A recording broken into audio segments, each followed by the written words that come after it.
What's up, everybody? It's Justin Nault. I'm joined by my very good friend, a very special guest. Please welcome to the show, Mr. Abel James, the fat-burning man. How you doing, Abel? I'm doing very well. Thank you so much for having me, sir. Yes, sir. Thank you so much for being on the show. I appreciate it. I can't wait because we know each other fairly well at this point, and I think we can. That always means, being an interviewer myself, that always means that you can have a lot of fun going to places that maybe haven't been dabbled in a while. That's the plan. That's what I'm hoping to do, man. I mean, my favorite podcast, I started doing this just because I love podcasts so much, coming up on shows like your show. And I like the conversations where I just get to be a fly on the wall with people that I don't necessarily have access to most of the time, Yeah. I tend to spend most of my time with animals or in the woods away from people. So yeah, let's virtually hang out. Deal, which I'm very jealous. Somewhat facetious, but the amount of animals that I've seen in the past few months has vastly outnumbered the humans. Yeah, I'm super jealous, man. You're living the dream out there, dude. Well, you've got to go in cycles, though. I think it comes in bursts. You got to follow what you're feeling for sure. And so for us, we're having a great time right now in Colorado. Just kind of, Allison's been painting a lot more. I've been playing a lot more music because we've kind of made the decision to turn down a lot of the noise in modern life. That was, most of us, the things that are stealing our attention now didn't even exist 5 or 10 years ago. Like zero, nothing, none of this. Social media, even YouTube is what, 10 years old? Yeah, something like that. I remember when I was in the thick of it. When I was doing my YouTube channel, it was like 2012 was when I got really, really into it. And it was this unbelievable realization of, you're like, oh, there are YouTube stars that are making $850,000 a year on YouTube. And I remember I thought that was so astronomical. And now it's just a normal part of everyday life. You use YouTube like Google, Right. Yeah. And I really noticed that when my parents started telling me about apps and like prouding me about social media or whatever. And it's bizarre. It's very bizarre how we're all kind of in this world now that I think to some degree a musician or a performer has been in, and it's all they know. If you've been performing since you were a kid, it's kind of like you're on stage, you've kind of got to, if you're an introvert, which I pretty much am now, especially in adulthood, you've got to get out of that and really do something, perform, because you know that there's pressure and scrutiny. Yet almost everyone's, daughter to grandmother and everything in between has a Facebook account. And we're all to some degree in the spotlight, I think. And most people, especially the ones who are kind of like newer to social media, don't really get that yet because it takes a while to get the hang of that. Public scrutiny doesn't go away, right? Like putting things out there forever. I accidentally did a live stream last night in my pajamas. It wasn't meant to go out. I just got a new camera and it was supposed to go to the SD card and then stream to a private Vimeo account. And the whole thing just went out to like all the social media accounts that were somehow hooked up to that app. And so things like that happen now to people who have never had to deal with things like that, right? Yeah. It's an issue that a lot of people are struggling with. And I think it'll be one that continues to be a problem until we just like get off of our phones. Well, we stop making our phones our saviors, right? Yeah, they're an extension of our body at this point. And it's going to be a mental health issue. And I love the way you put it about the introvert thing, because that whole kind of introvert extrovert is, I think all of us that have been performers, you and I have the same history with music, and right. I find that what people don't understand is they never get recharge time because they never allow themselves to be bored or alone with their thoughts. And that's what it's always been for me for the last 15 years is I can go out on stage. I can be on stage for 3-4 hours and I can give people everything that I have to give, but I'm basically operating like a portable charger for a cell phone. I'm giving them all of my energy and my energy is being depleted. And at some point I need to go to a green room or I need to go home and sit on the couch and I need to be able to recharge. But that doesn't happen if I go home from a gig and open up my Instagram to see what people have to say about my performance, Right. I talked to Sean T from the TV show and Insanity and all that. He's one of the greatest, you know, motivators of groups I've ever seen. Mm-hmm. And he talked about exactly the same thing, how it's like a battery. Actually, Scott, his partner, was talking about this as well, where he's just like, yeah, this dude needs to come back and just not do anything, just chill out and be dark for a little while, you know, just like kind of Mm-hmm. go in and cope. And what, it's a weird process, isn't it, when you, after you've expended all of that energy that you have to go through, and that's important. And you're spot on when you say that social media just steals that. And you know this, for every 100, oh, that was a great show and very sincere, I love what you're doing, all this, you played so great, or I loved it, you get one, it's just this little comment where it's just like, yeah, man, maybe you shouldn't play here anymore. Just like, Yeah. get out of it. Just that one little thing that's off. That's the thing that somehow our psychology is drawn to. It sticks in your head, man. You'll lose sleep over it. And the tough thing that I've noticed too, something that I don't think a lot of people talk about in this social world, even via text message with friends, is Mm-hmm. I can be a ball buster. I'm pretty sarcastic. We got dry senses of humor or whatever. I've had to call people and be like, hey, I think that you read that text as like what it was not meant to be. It's so difficult because somebody might Right. put a comment on a video of me playing like, don't quit your day job. And it could be like a friend joking around, but your Right. brain, you don't hear the intonation, you don't see a smile on their face. And it's so easy to just get overtaken by this darkness of social media, even when the other person wasn't trying to be malicious. You know what I mean? Absolutely. Yeah. Well, because it's weird. Communication has gotten low def. The exact same thing that happened to audio has happened to our communication. So like audio, I remember 10-ish years ago, certainly when I was growing up, it's like I had this big stereo that I got from one of my dad's, you know, like old, terrible, broken down college apartment buildings that he had, Mm-hmm. that I just got to raid crap out of. And I had this huge, awesome stereo with just booming bass, high definition highs. It cost nothing. And it Yeah. wasn't special. Like I got one piece of it from, you know, just our neighbors down the street who didn't have a bunch of money. They just, like, everyone had a cool stereo. It sounded good. You know, we get to CDs. It's even better than tapes. The fidelity is incredible. There's a little bit lost though. It's a little bit cold and empty or something, right? It Mm-hmm. starts to turn digital. It doesn't have that warmth that tape had. It didn't have that like authenticity, or however you want to describe it. And then since then, I remember when I was 15, I put out my first album. I think we have, and the quality was somewhere around like 128. And the quality, if anything, has gone down for Yeah. most people now. Since then, I was 15 years old. I'm 34 now. The quality of the streaming that most people listen to now is an approximation of music. Yeah. It's got all this garbled crap in there if you really look at it, because it's compressed. It's just like if you watched Silicon Valley on with the Pied Piper and all of that. What they were Yes. doing, compressing real Mm-hmm. music into ones and zeros and just skipping the parts that they don't think as software people are important about music, right? Right. So that has continued to kind of like go down, and we're just hovering at this. I think I pay for premium Spotify and a bunch of the other ones, not because I want to, but kind of because I have to just manage all the music I want to listen to. And it's like 320, or yeah, 360, 320, Yeah. way below a quarter of what CDs were years ago, decades ago at this point. Absolutely. But the same thing has happened to communication as we took conversations that were in themselves imperfect. You talk on the phone, you can't see someone's face. One of the reasons you're recording video right now isn't because you're putting the video out there, as you described to me, right? Mm-hmm. It's because it's a better form of communication. If you bust my balls, you can see if I'm actually offended or if I'm like giggling in glee. You can tell, right?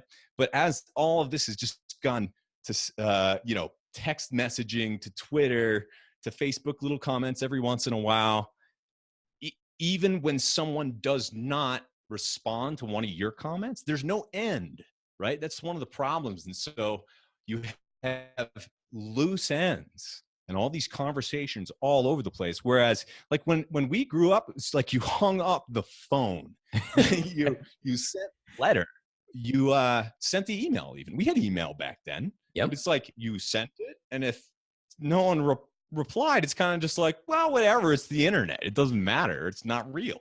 Yeah. And somehow that changed. Now the internet's real to everyone.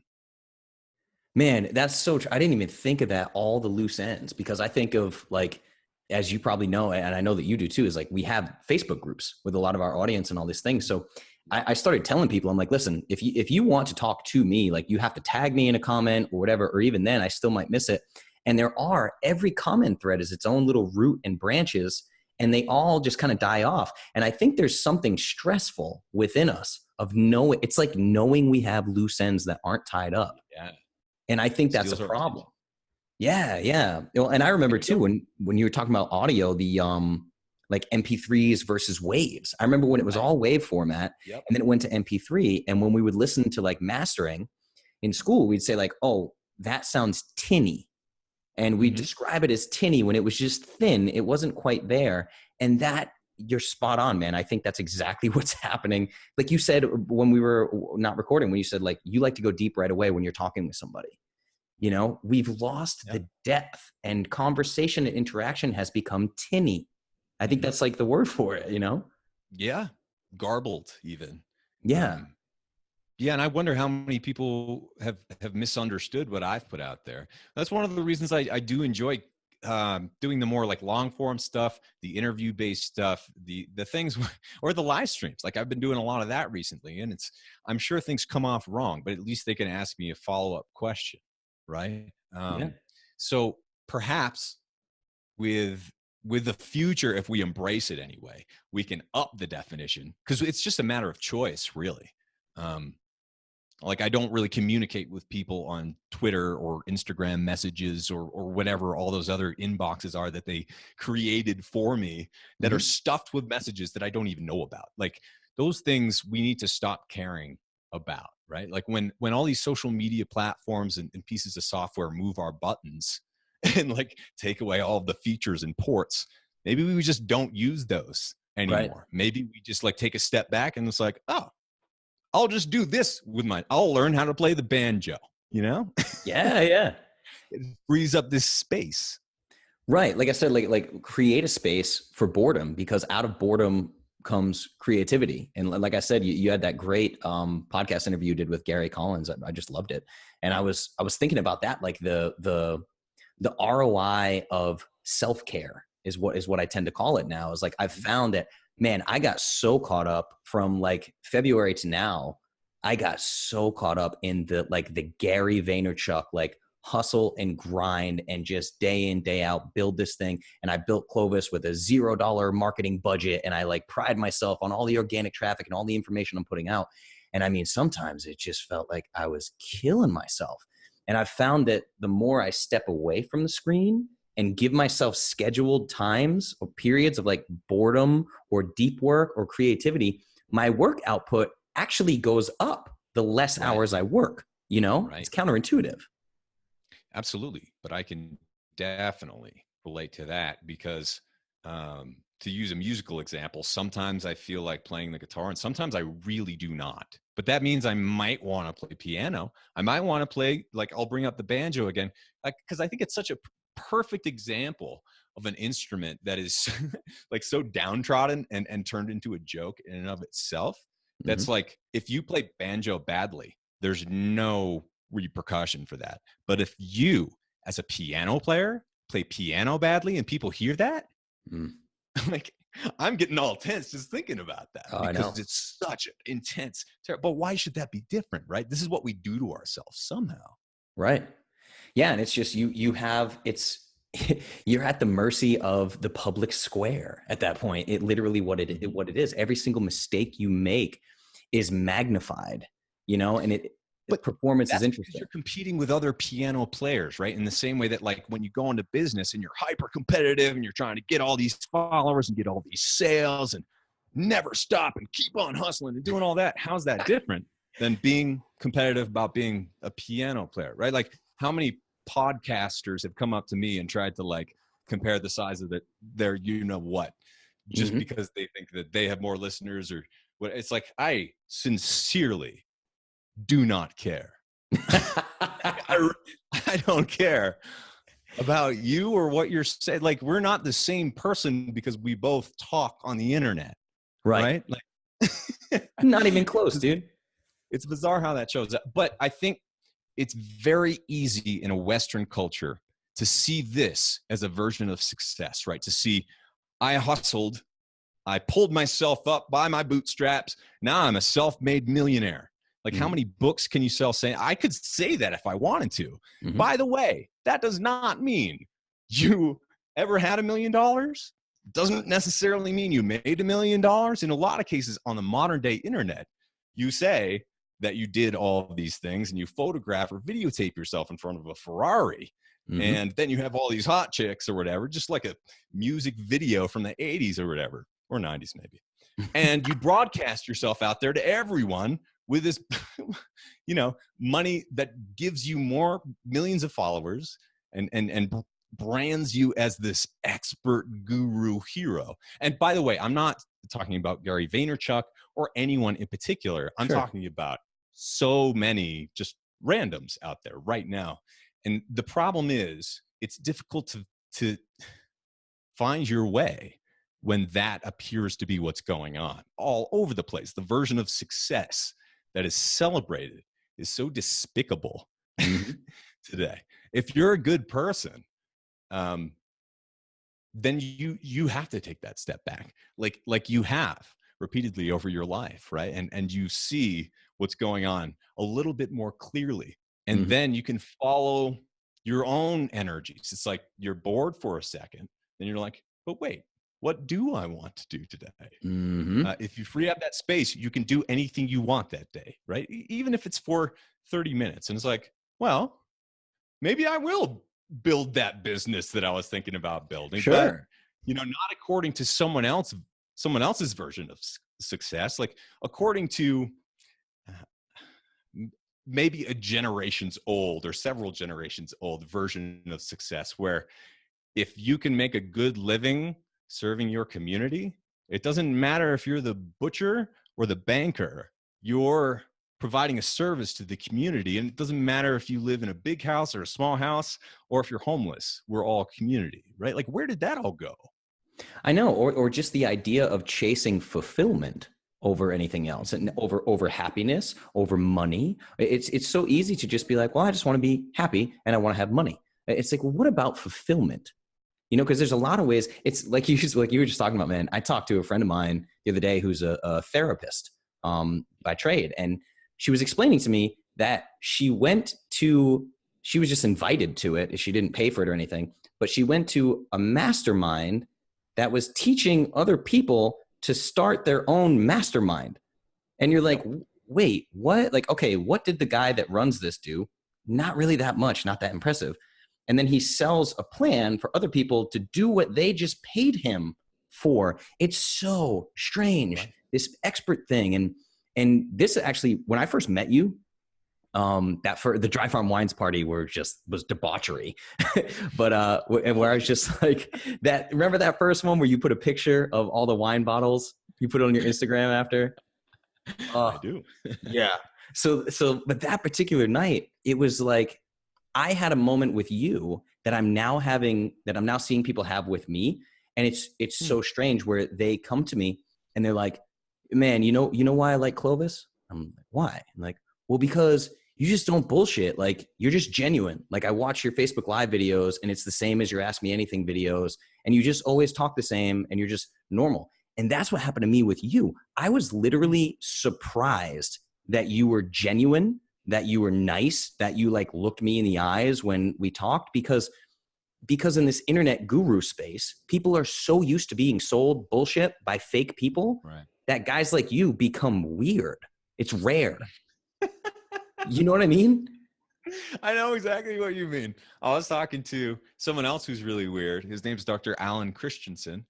And he's a great climber, outdoorsman, kind of like outdoor gymnast, but also he, runs a practice very professionally, puts out books. Love this guy. And he said, that he's a fluke, and that all of the healthy people in today's, I asked him, like, how do you raise your kids? Like, they're flukes. We're all flukes. I'm a fluke. We should embrace that, right? Like, in a world, I read this just yesterday. Like, okay, so around 10% of people were overweight in the 1950s in the Western world. Now it's what, 65, 70%. By 2030, it's going to be 85%. Mm-hmm. And that's just talking about like being overweight, like not to mention all of the other problems that you might have, or being under muscled. And so the idea that like 5% of us are going to be healthy, whatever, fine, we're flukes. Let's be the fluke. Yeah. Right? It's bizarre. It really is. But I totally get that. Yeah. And that's one reason I'm not always popular at parties, is because I do ask the real questions, right? Like, because I do want to be real with people who are never real, right? Yeah. I want to see what they do. I Yeah. want to see who they are, because I'm sick of talking about the weather and how great things are and how good your business has been doing and whatever, right? Like, how are you really? Yeah, absolutely. What is happening? Well, and that's the party pissing contest is what it is you get in the same room with all these quote unquote, we're all influencers now, right? So it's you get in the space of, yeah, the conversation becomes, how was your month? What did you do this month that's impressive? Let's trade impressive stories so we can all collectively stroke the giant ego that's existing in this room. And that's really, it's very uncomfortable if you're not comfortable with it. Some I don't know if, I mean, I think some people are comfortable with it. They actually enjoy that little, comparison game. Yeah, but I'm sure I have in the past. I'm sure I've made plenty of mistakes, and we're all subject to ego at any point. Of course. But there's something different about what's being rewarded now. Yeah. Well, dude, that's actually something I wanted to ask you about, for myself and for the audience, is just your story, like the way that your success happened, when it was like from Abel James, like small town Abel James, to like the musical brain, to the fat burning man, to the #1 health pod, like this explosion, and you just stayed able. So if you don't mind digging into that, like did you have moments where that level of success, it has to affect you in both negative and positive ways? So were there some wonky moments where you were just struggling with that? Yeah. It's one of those things where I was not usually suspicious of people in the way that I can be now, because I've been burned by people who I thought were friends, who believed in helping the world as I do, who clearly, in retrospect, were just trying to take advantage or use me in my image or whatever it was, to enhance their social status in some way.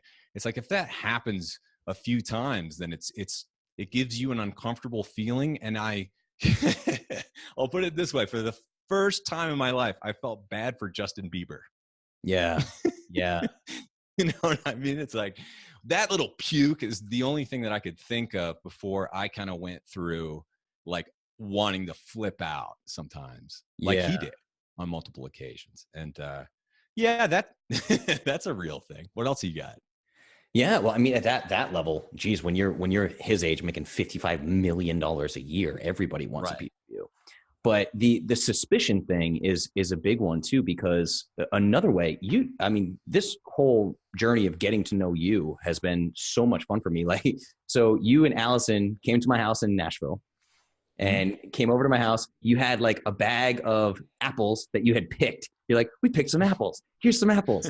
And we're sitting at the dining room table and we're just kind of shooting the shit, talking about whatever. And you're like, hey man, do you want to jam? I was like, I do. Like, I can't remember the last time I've just sat down and jammed with somebody where I wasn't getting paid to play or whatever. So we go into my office music room and just jammed out for a little while and kept chatting. You guys took off and I was like, holy shit. I just had an actual experience with somebody who didn't want anything from me, and I didn't want anything from them. It wasn't a transactional, quote unquote, networking you know what I mean? It was like, can we just hang out and be friends? Like, awesome. Yeah. You know? Yeah.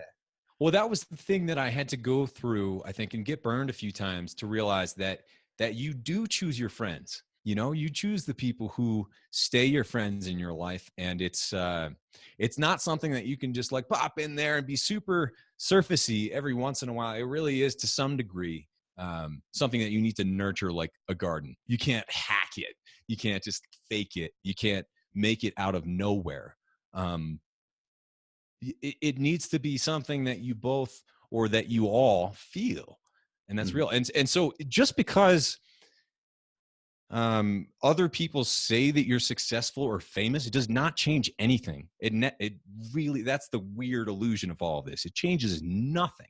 And so for a lot of people, the fact that it changes nothing, like if your goal weight is 155 pounds, and you just know that you're going to be so fulfilled and so happy and so like with it, with life, when you get to that number, when you get there, then you realize that you have no space to be unhappy. You need to change your story. Yes. And that is crushing, right? To a lot of people. So the same thing is true with financial success, with like famous success or whatever. And like famous on the internet or famous on TV, famous once you get there, or once you meet enough people who are like that, you realize the whole thing is fake and largely staged. You know, like being on a TV show was crazy because you see the juice that they can put behind anyone, that the man can put behind anyone whenever they want to or whatever. And then you start to see where that shows up in other parts of society and culture. It's like, well, why are the most famous people the most famous, right? Like, who's writing this story? Who's selecting these people, and who makes them legends? Who's picking out the American songbook that you have to play when you play piano at a bar, or that I have to play when I play guitar at a wedding, right? Like, who is picking that out and why? Because these songs, to me, as a songwriter, and you are as well, like words are little bombs. Words have multiple meanings that affect us subconsciously. That's what makes things funny. That's what makes songs good or bad. And that's what affects us without us realizing it. Every song is a hypnosis. So if you're singing about the sweat dripping down your balls every weekend, over and over throughout your childhood, your adult years, whatever it is, that has, to me, and I'm a little different, I'm a little weird, I'm a fluke, but to me, how is that different, I ask myself, than singing a song in church? Like, what's the difference between what's happening in your brain and to your spirit in those instances? I think it's a good question to ask. Man, I didn't even think of that until this moment, so thank you. But we had talked about this off air, and we can talk about it now. But so what I've found with society, and the same thing with the reality TV show that I did, was we both had, it was both ABC, right? We both had ABC shows. Yeah. But it was just Thanks, Disney. yeah. But the fakeness of it was staggering to me. And when people don't realize, when the rest of society can't see that the wool is pulled over their eyes, there's sort of this Justin Bieber kind of slave victim mentality to the artist, because like you said, singing about the sweat dripping off your balls every weekend, which I've done for 15 years. I didn't even know you sung that song. Oh, dude, we have to. Surprise me. Yeah. I do so much hip hop, right? Yeah, I do so much hip hop. Yeah, man. And what happens though is this thing where, so recently I made this huge decision. It's an epic decision for me to get out of the downtown bar gig. I just quit, right? Lost 60% of my income. Okay, I have to do this. And I really feel like the general people that I speak to about this, they can't understand what I mean by, listen, that environment's toxic. I spent 15 years watching people get so drunk that they can't stand up, so drunk that they throw up on themselves. I'm singing lyrics about getting so drunk that you can't stand up. And I'm singing songs by artists that I don't respect at all. But there's this guilt side of things where people who aren't talented, if somebody works in a cubicle in a job that they hate, they look at me like I'm out of my mind. They're like, what do you mean you're going to quit? You have the coolest job in the world. They actually guilt trip you like, well, you have this talent, you have to share it with the world. Mm-hmm. And I'm like, am I sharing it with the world in a downtown bar that's charging $12 for a shot of Patron, and I'm watching people try to forget the lives that they hate?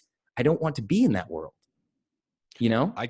Yeah, I got a recent thing where someone told me, man, you can't just hole yourself out in the wilderness and like disappear from the internet for year plus on end. Um, and I'm just like, well, am I just supposed to go down and go on the circuit and speak at all your marketing conferences? Is that what's going to save the world, buddy? It's like, that's not how this should work, right? Like, what happened to following your own path, and what happened to playing your own music? Right. Why? I mean, I know there's an audience for it. It just gets snuffed out. Those things are delicate and community based, and when money and influence comes in, it can really mess that up in a hurry. And that's one of the reasons that we left Austin, is because the gigs didn't necessarily dried up. They just lost their soul, and there are higher level circuits of people coming in from out of town and making all this money supposedly. But most of the gigs turned into, oh, you want to play your own songs? It's going to cost $50 to $200 to play this gig for 4 hours that you pay. That then you have to pay the rest of your band too. But don't worry about it. You can sell your merch. You can sell your CDs. CDs? Who's buying CDs? You know what I mean? It's like, who's making money on T-shirts as a band of 5 people or whatever? Like, what happened to the connection between the crowd and the performers? When you just blow up all of these venues that had soul and just like pave over them with parking lots, luxury hotels, and all these like branded experiences and new concepts with someone's name slapped on the front of it, then everything just loses its soul. Yeah, it loses its soul, and we lose our markers for success. It's like you said, Right.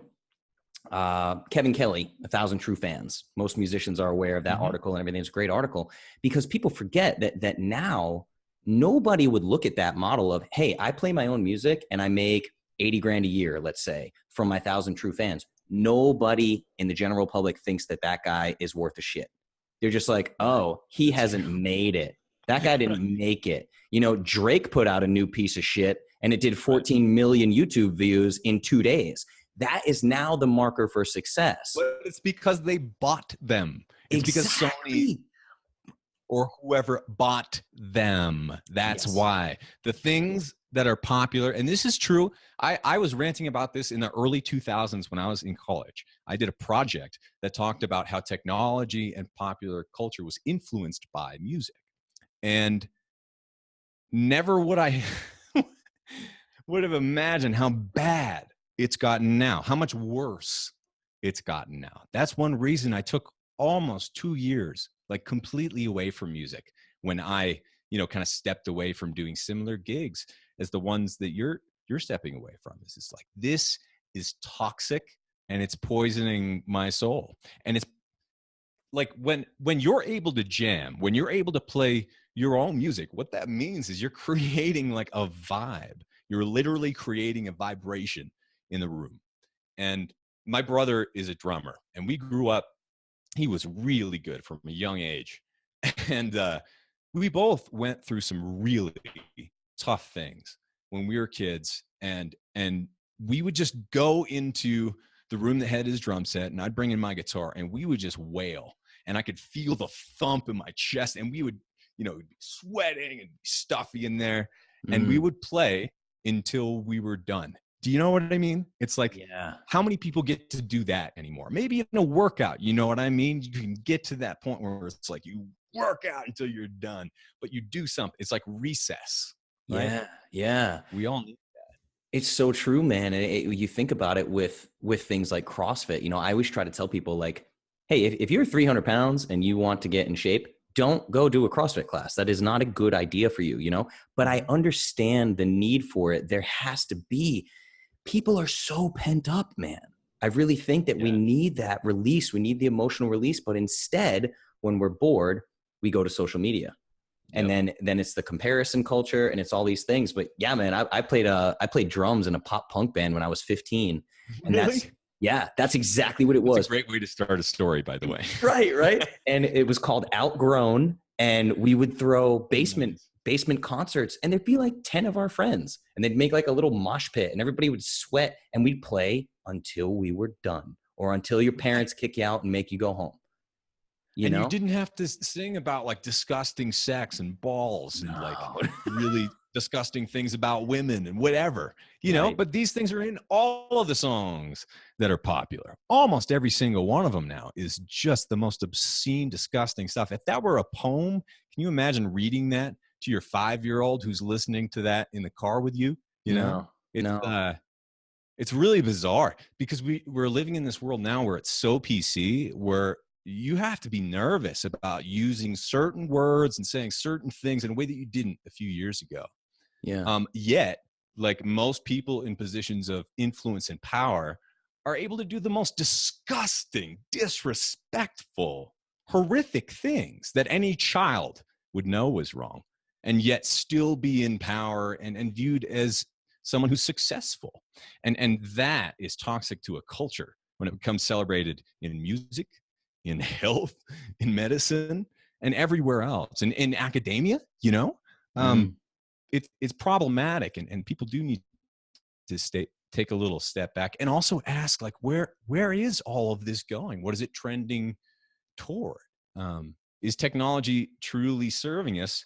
And at what point are we going to be so used to hearing brain implants that we just do it to make ourselves smarter? Because like Matrix style. It's getting weird. But also, like, there's cyberpunk from the 80s and sci-fi from the 50s. None of this stuff is new. It's just kind of social conditioning. And we all have such low standards now that it's like, oh yeah, whatever. Yeah, well, and you wonder about the social conditioning, like, you know, and it gets a little conspiracy theory or crazy, or whatever. But it's like, what's it all for? Like, why is this being pushed? Like you said, if you've spent any amount of time in the music industry, you know, the general public does not choose the hit songs. You don't choose Billboard's top 10. You absolutely don't. You absolutely don't. It's programmed. True back then. Payola. Absolutely. So what's the reason behind it? I guess that's my question, is where are they going with this? Like, one of my best friends, man, just one of the best singers I've ever heard in my life, and just can't, I don't know if you want me to talk about him, but all right. So he was once the top trending Twitter topic in the world, like that level of success, you know? Yeah. And it's just, I watch him hustle and try to make it in the country music industry, but even country music. And his thing is, he's a fantastic songwriter, very good writer. And he's having trouble because he has this moral standard. He refuses to sing about dirt roads and painted on jeans and cold beer. And he just won't do it. He won't play the game. And well, it's not working out. You know what I mean? But why is that? I mean, who's gaining from this dumbing down is my question. I don't know if you have any thoughts on that. I don't want it to be too dark, because at the same time, like, I think Allison and I have been together for coming up on 8 years now, and we've been doing this together for almost the entire time. And I have definitely taken risks, but I have been very careful about never selling out. In the same way that I was careful about never selling out in music, like I was careful about that as I continued in the world of health. And you're not always perfect, right? But it's like you've got to maintain those ideals somehow, and hopefully make it through the other side. And I think the good news is that we have been able to do that, and also, like you said, be able to build something, help people, and I guess represent being, and I don't like this, but like successful or famous or whatever, but what I'd rather it be is like an example of something that you all can do too, but you need to do it your own way. That like people, especially when my podcast like rocketed, as people said, to like #1 and then stayed there for 5 years. It's like people are like, I want to know all your marketing secrets. I've been watching you. I'm going to copy all your tactics. Like, people actually said this to me. Yeah. And it's like, that's not what I'm doing here. And if you think that that's what I'm doing, good luck, because for me, and here's a secret, I broke even. It's not a secret because I do talk about it, but it's like I basically planned and hoped to break even about for every single year of those 8, except for one. When I did the TV show where it's like, okay, we got to put some savings away. We have to make sure that this is all going to work out. And so, coming up to that, I took a big risk, as you know, right? Being on an ABC TV show, it's like they're lining you up from day one for character assassination. And they're going to try to, any production that's on reality television, this is pretty well known because Allison, my wife, was on one before I was on a TV show like that. And they're just trying to build drama because people watch drama, right? That's what happens. It's supposed to be tragic. It's supposed to be intense. It's supposed to whatever. Broadway, like all of this stuff. People don't know how manipulative that can be. But at the same time, like, and I probably shouldn't talk about too much of it publicly, but there was a moment where I was approached and said, things are going, this is in the middle of the TV show. And I'm coaching a man who was 352 pounds at the beginning, named Kurt, to lose 87 pounds and reverse almost all of his health conditions, get off all of his meds, what have you. So this is going really well. We're in the middle of it.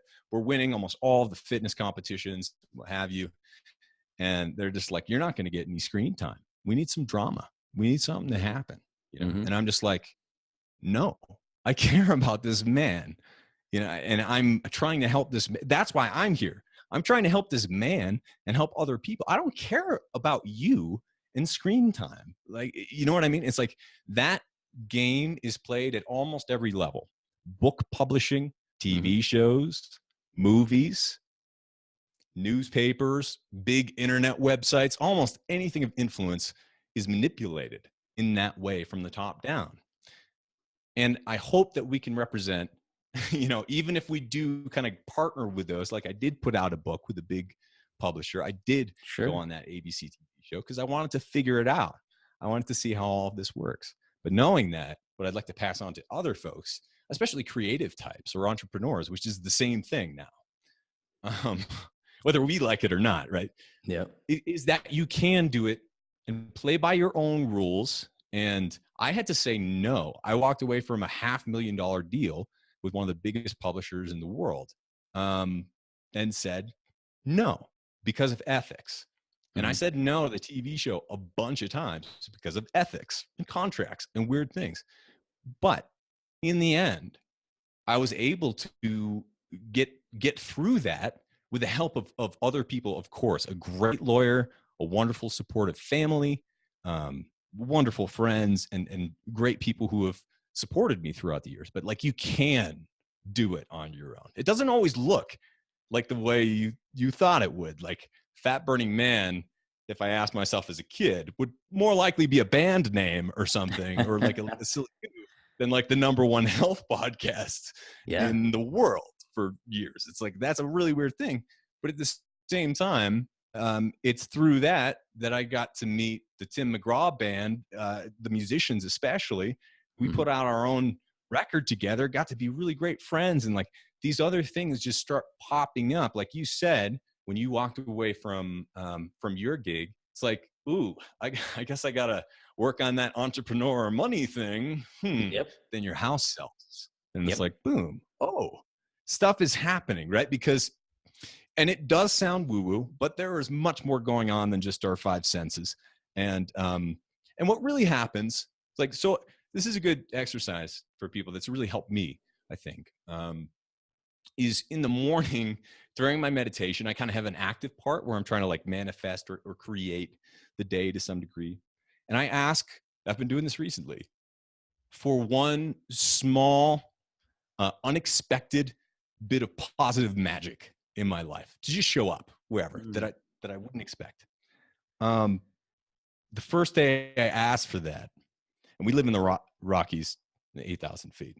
First day I asked for that, a lynx, like a 45, 50-pound lynx, walks right up our backyard, just like saunters, not in a hurry, like this magnificent animal that people like try to sea in the Arctic for months on end or whatever. Just like, what? Like nonchalantly. And then, you know, over the course of a few days, a couple of other just like crazy things happened.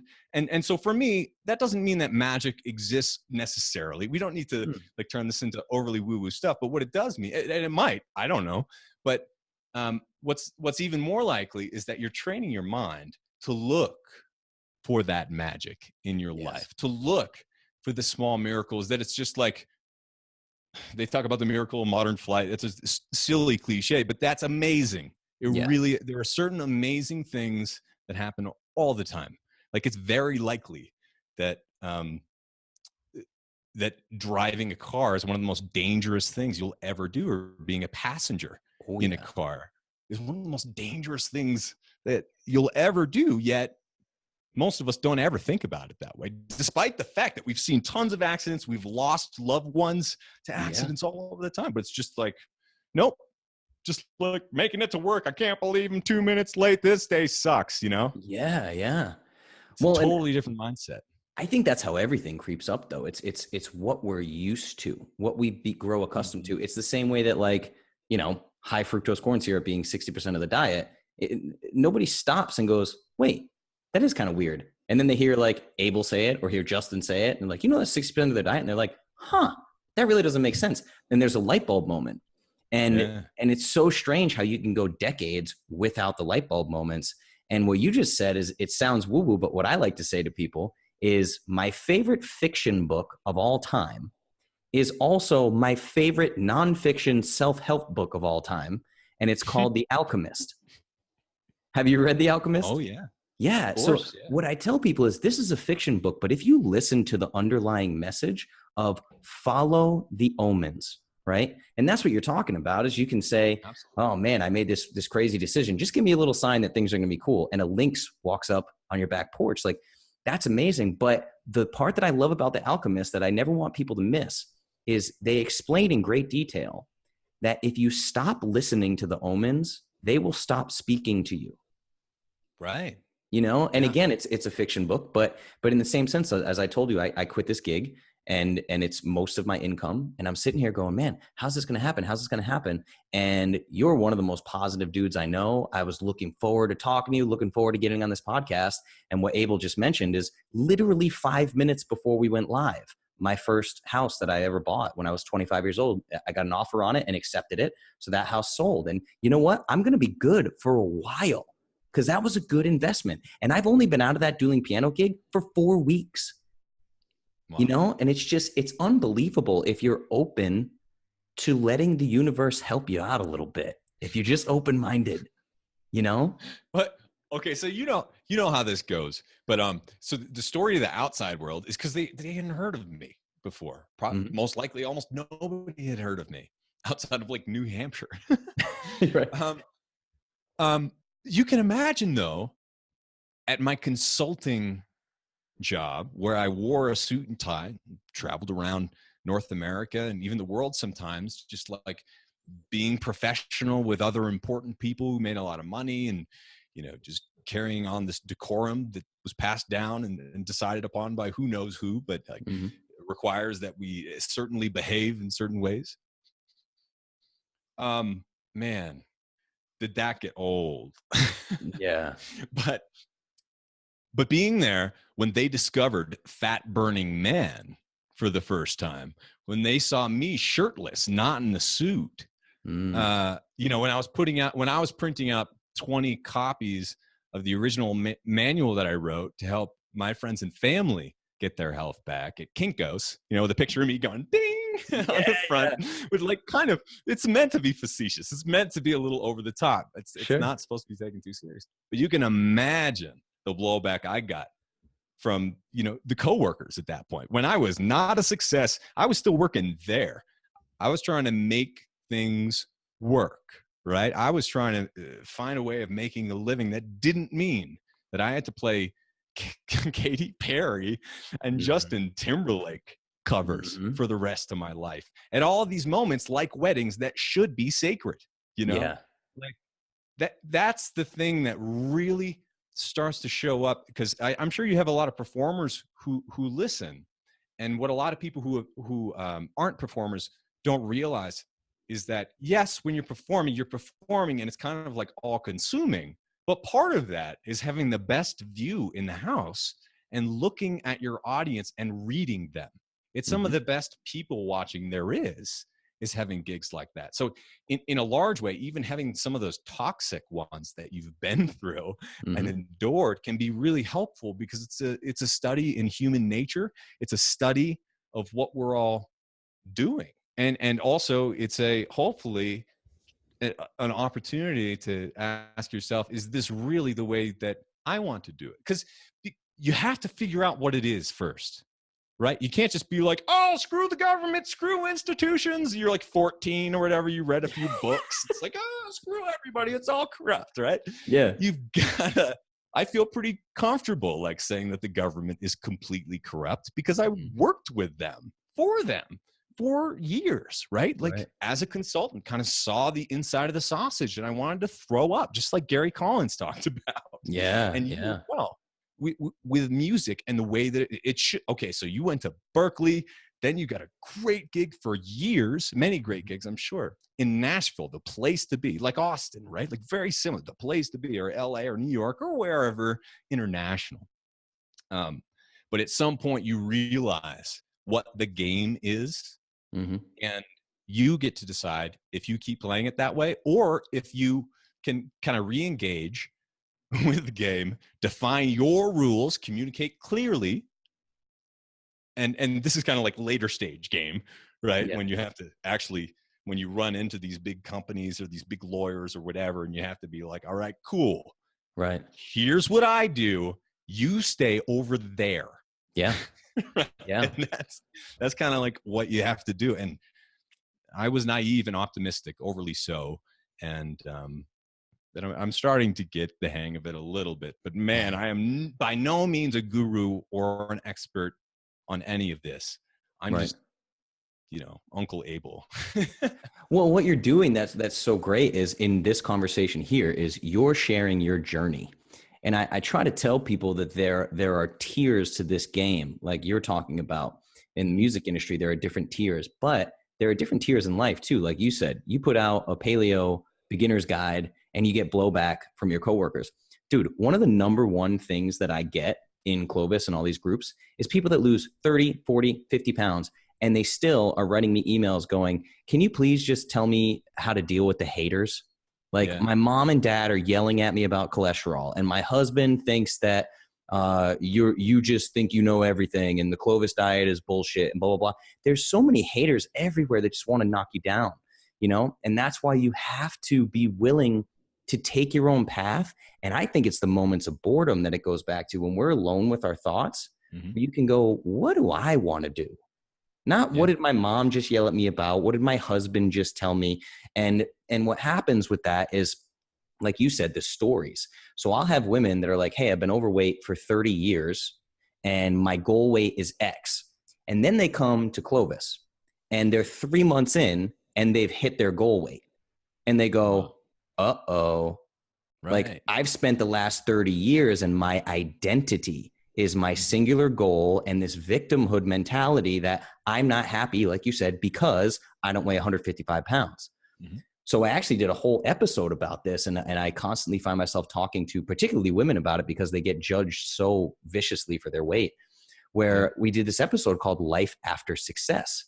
Success meaning, hey, you've tackled the hurdle that you thought was unreachable for the last 30 years.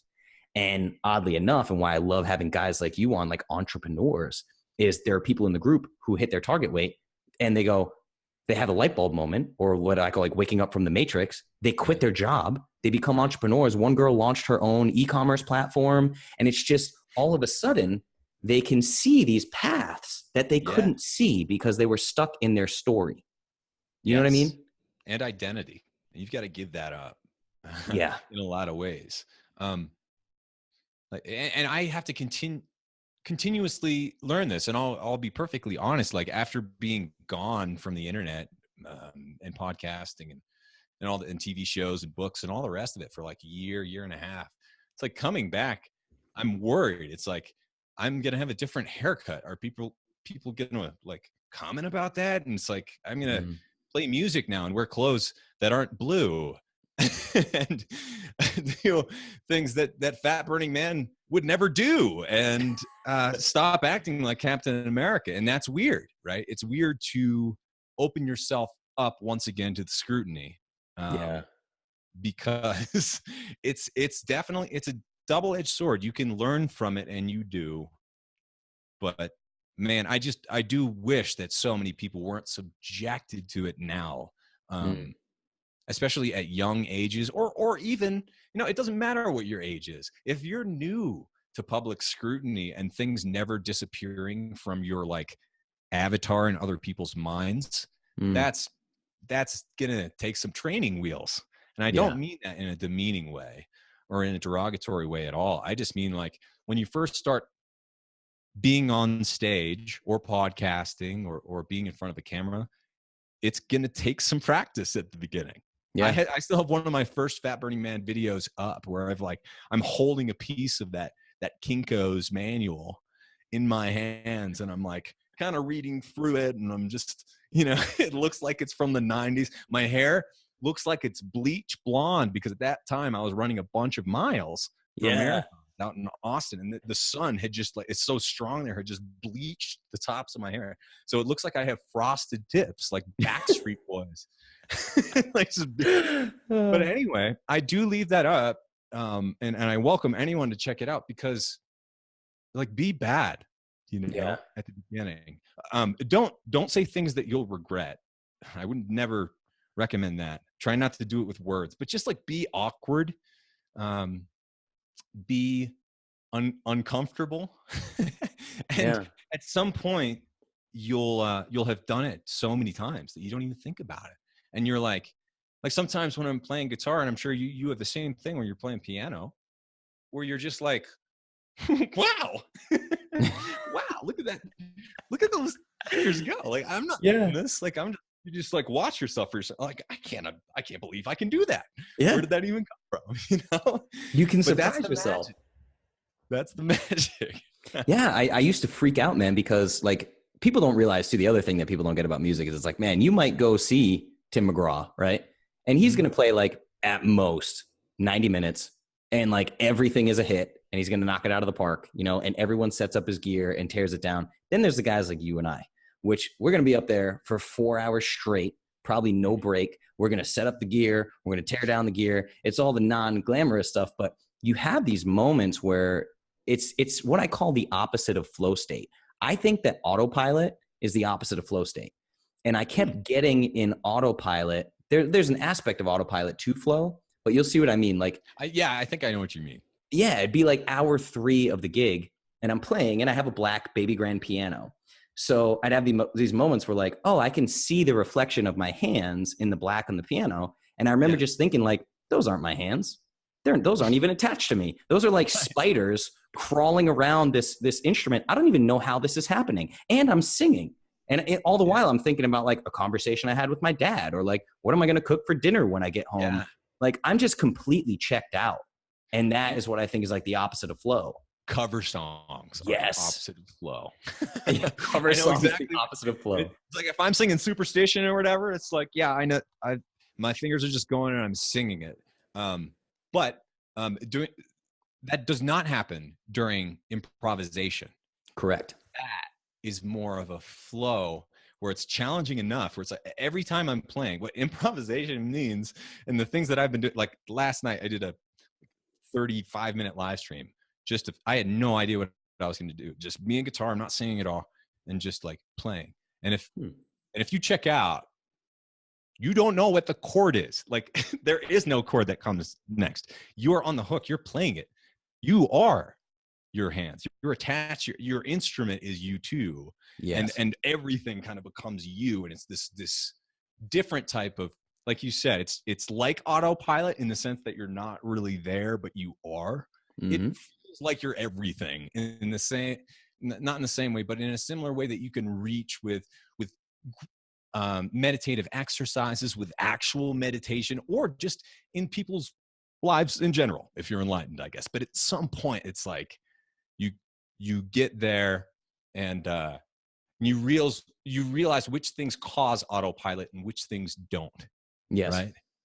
Yeah, and I think society is designed right now that most of what people do is autopilot, and there's so much, yeah, and it's feeds and escapist reality. Websites. Yeah, you can stream everything, and that's like the idea of flow state. If you read, Stephen Kotler's work and all that stuff, which I've totally nerded out on in the past, there's got to be some aspect of challenge or risk. Mm-hmm. There has to be something there that's outside of your comfort zone, or you're not going to experience that thing. Yeah, that's right. So I like to improvise in my pajamas. I like to wear silly things sometimes and play. Like when I was with, I haven't released the video yet, but with the Tim McGraw band. So like Denny Hemmingson and Dino and Billy and a few other guys, we're all like hanging out and jamming a little bit. And I just happen, it's like the winter season, the holiday season.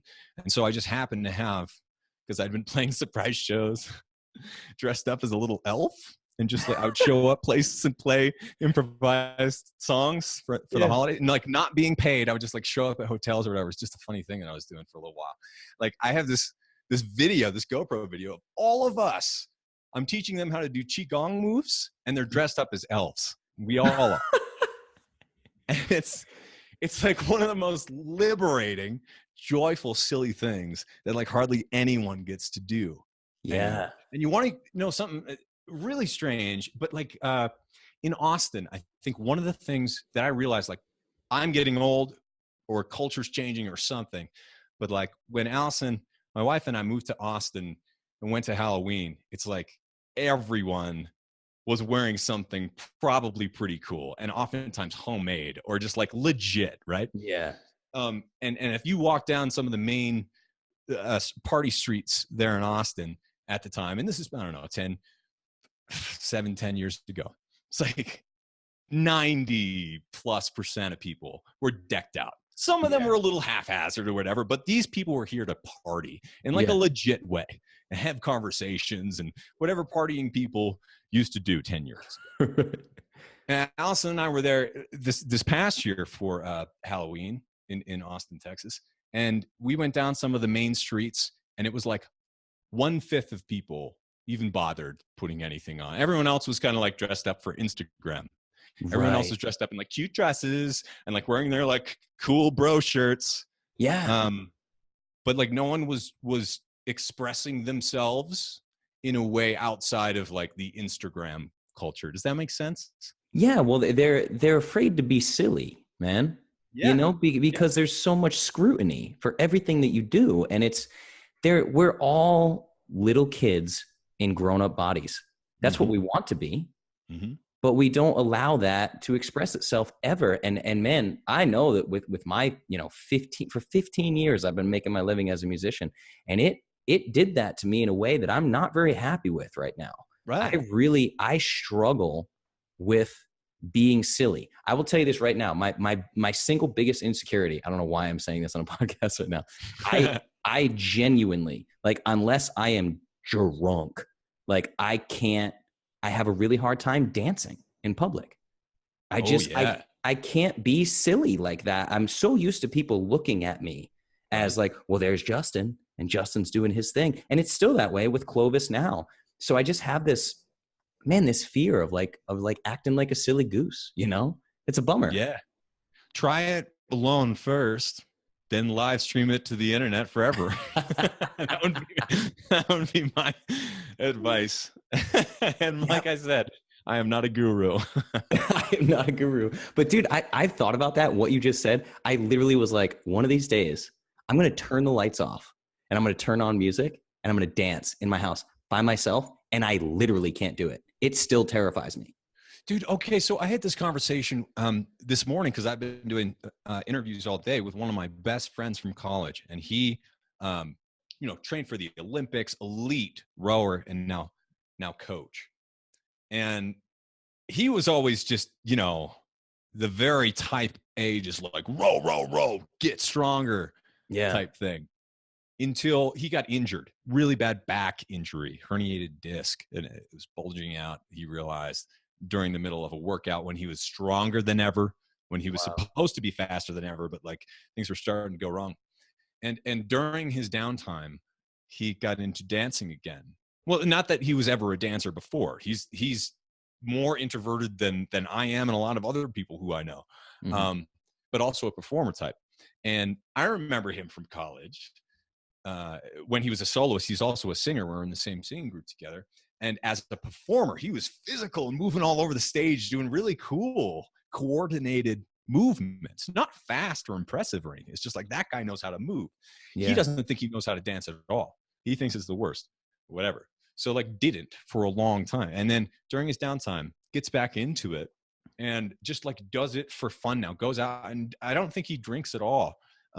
But he goes out and as part of his like fitness routine and recovery, will just go and dance and move that way. And how is that different from the qigong that I was teaching? And like it's just a couple of movements. I don't really know that much about it, but Yeah. like how is that different? Like tai chi, qigong, yoga is not different from dance. If you look at ancestral humans, dance, music were some of the most important parts of culture. They still are today, you could argue, especially in a secular sense, right? If you look at churches, that's kind of what you guys do there, right? Yeah. Is get Yeah. together and do those things. It's in some ways poetry, music, dance. Now you don't see dance as much with at least the religions that you see in the Western world. You Sure. do see dance in a lot of cases.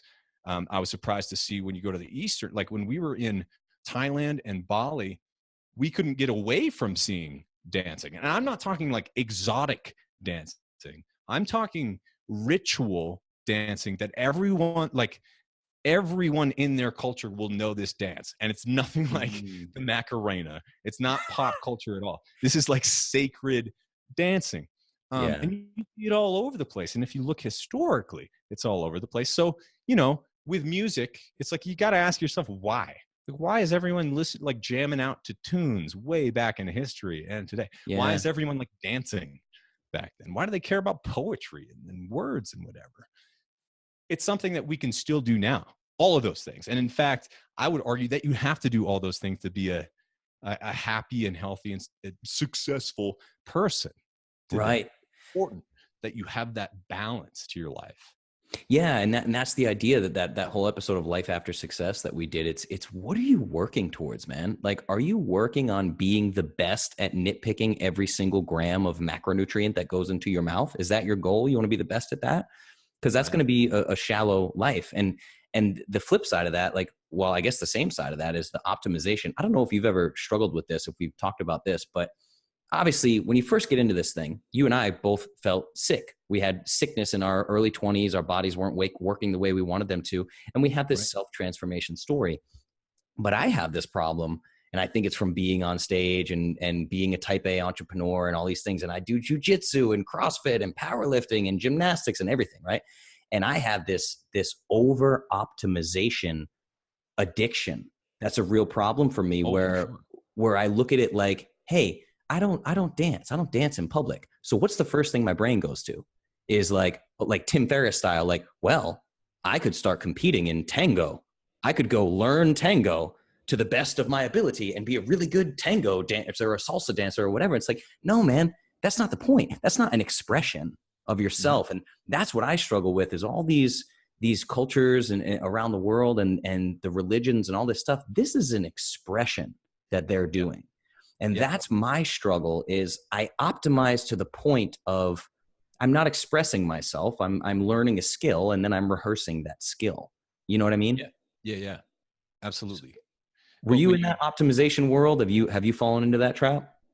I'll go in, like when I was running marathons, it was interesting because people would ask me, they're just like, how's your training going? And I'm like, I don't really know what that means. Mm. Because to me, it was more like I was going out for a 3 or 4 hour run on Sundays. Sometimes I'd try to go faster. That's what I did when I was a kid. Mhm. I used to race track. I raced cross country mountain bikes, and I raced cross country running. And I didn't I couldn't afford like a fancy watch back then. I didn't do splits, like times, Right. what have you. I Yeah. would run straight up the most unforgiving hills. I would, like, ever since I was a kid, and I write about this in my book, The Wild Diet. I like I cranked the gears of my Huffy to the top of Piper Hill, which is just like the craziest hill. That's like really close to my house where I grew up in New Hampshire. And that's what I would continue to do, is challenge myself in that way, but not like let my watch tell me how I was doing. Now, in some cases, I tried that, right? Like I tried using, it was a heart rate and GPS watch for a while, which was really useful for a few weeks. Yeah. And like I checked in with it again later and whatever. And it's like, yeah, I'm getting faster. That's great. But I could tell, it's like, Right. it didn't help that much. Did I really need the GPS part? It's like, it's cool to see where you ran afterwards, but like, I never had that when I was growing up. And it's like, I know where I went. Yeah. Like, I don't need that. And so, yeah, I tried. Quantified self was really taken off in a big way when I first started my blog and later podcast and all the other stuff. And so I definitely tried it. And I have a lot of devices that I don't use that quantify. I think that the Apple Watch is one of the worst products ever made. No, I totally agree. And like one of the only things it's supposed to do is monitor your heart rate and do GPS. And it barely even does that. And it doesn't do it without your phone, or at least it didn't for the first few years. So it's just garbage. And I really started hating Apple in a big way after a lot of these things started happening. But what I realized is that, like, especially as a musician, Apple took away the line in jack first. Yes. Years ago. And that meant, it was like no big deal, but it meant that we needed to buy another like few $100s worth of hardware that we didn't have to record music or to make videos, right? And then Apple took away the headphone jack, and which is like your last resort for kind of the recording in. And then they took away the USB ports. And every few years, then they took away the headphone jack from your iPhone, which was the thing that was promised, was that this is now a computer that you can use to create things, right? That you have anywhere, that you can make all this music, you can use it to record your gig. And honestly, it did that great 5-6 years ago. I did my first live streaming stuff I think longer ago than that. And it was pretty great. Like, especially for back then, it was remarkable. But when they start taking all of this stuff away, you have to ask, why are they, like screwing their customers over so hard? Yeah. And why are they making it so hard they're making it hard to create things because they want this to be a consumption device. Correct. They want your attention now. Now that everything is hooked up and wired into the internet, they want to watch you all the time. They want to use your information and sell your information. Yes. And that's kind of what changed. And man, like, if this is progress, I don't like it. Yeah. You know what I mean? Yeah. There are so many things that inherently, as humans, as children especially, we knew how to do, like have recess and go outside and play. Dude, as children, and that's such a big part of it. There's so many CrossFit memes going around, like a little baby in a diaper picking up a ball, and you're like, this is perfect squat form. We used to know how to do this, right. And what's funny is it's a matter of simplicity, and that's what I like as I've watched your journey, and I've watched your journey for way longer than I've known you, because I was listening to you before my paleo journey started, Wow, that's but crazy. I like seeing the transformation of you. And I see it happening with myself, and I've seen it happen with other guys. And I know you hate the term, but guys, the influencer term, right?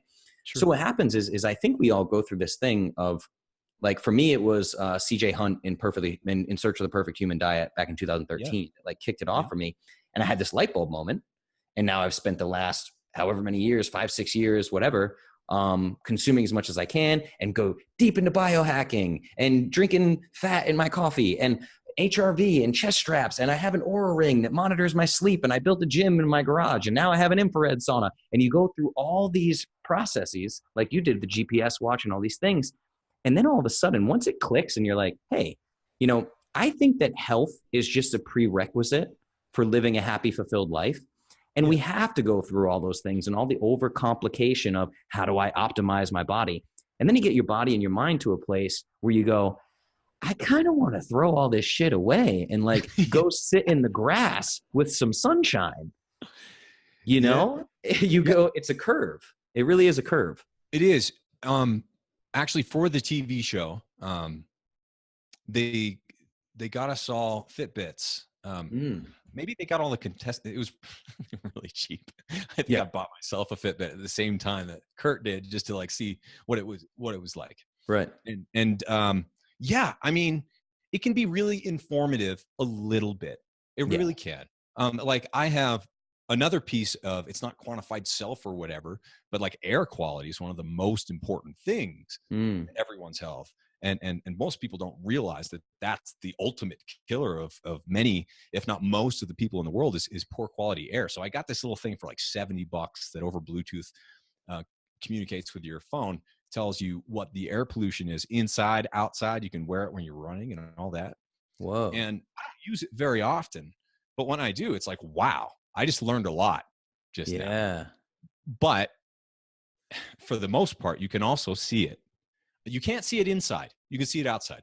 But the inside is like, wow, holy wow. There's another piece of equipment. I don't know. It's like $40 or something. And it measures electromagnetic interference around you.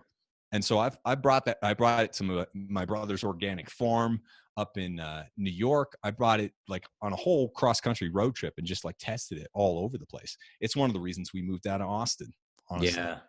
Is like the amount of crazy, and it's not just Wi-Fi, Bluetooth, and what have you. It's like electricity itself, power transformers, the way they build hotels, condos, apartment buildings today. It's just like blasting everyone with this crazy interference. Like I had a hard time sleeping in Austin toward the later years when we were living there.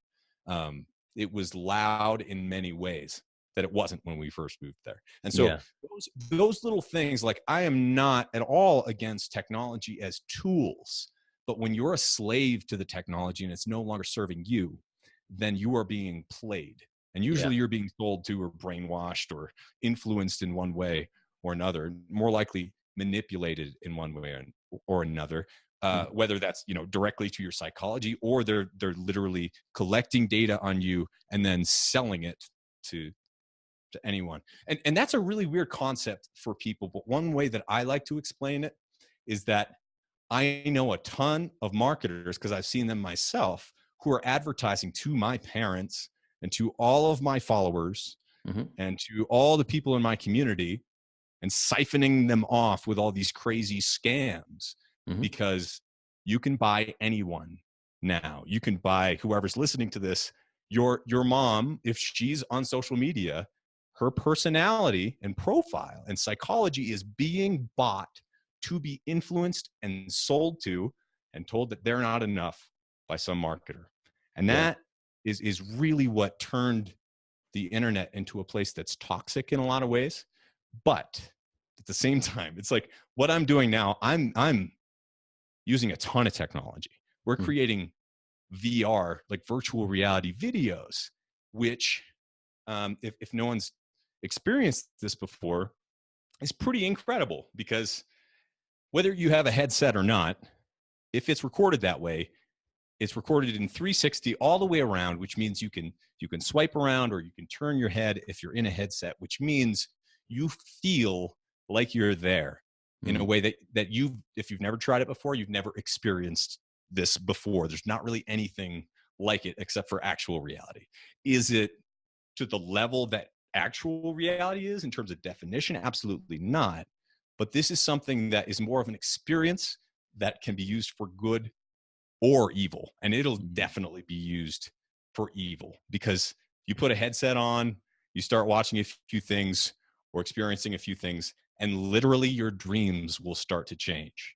It's like you start in the same way that people talked about, like when they saw color in TV for the first time, it like changes something that's really important and really powerful. So that's on the horizon now, and it's going to take a lot of good work to turn it into something that's good and not bad for us. Because most technology now, I think you could argue, has been bad for us. If you look back even 150, let's go back 50 years. Sure. You can go back before the atom bomb or if you want to, or go back 100, but like quality of life, we can't really quantify that. We don't know what their experiences were. But like quality of health, you can look at a picture at a lot of those folks, or just imagine the statistic of fewer than 10% of people in the 50s were overweight.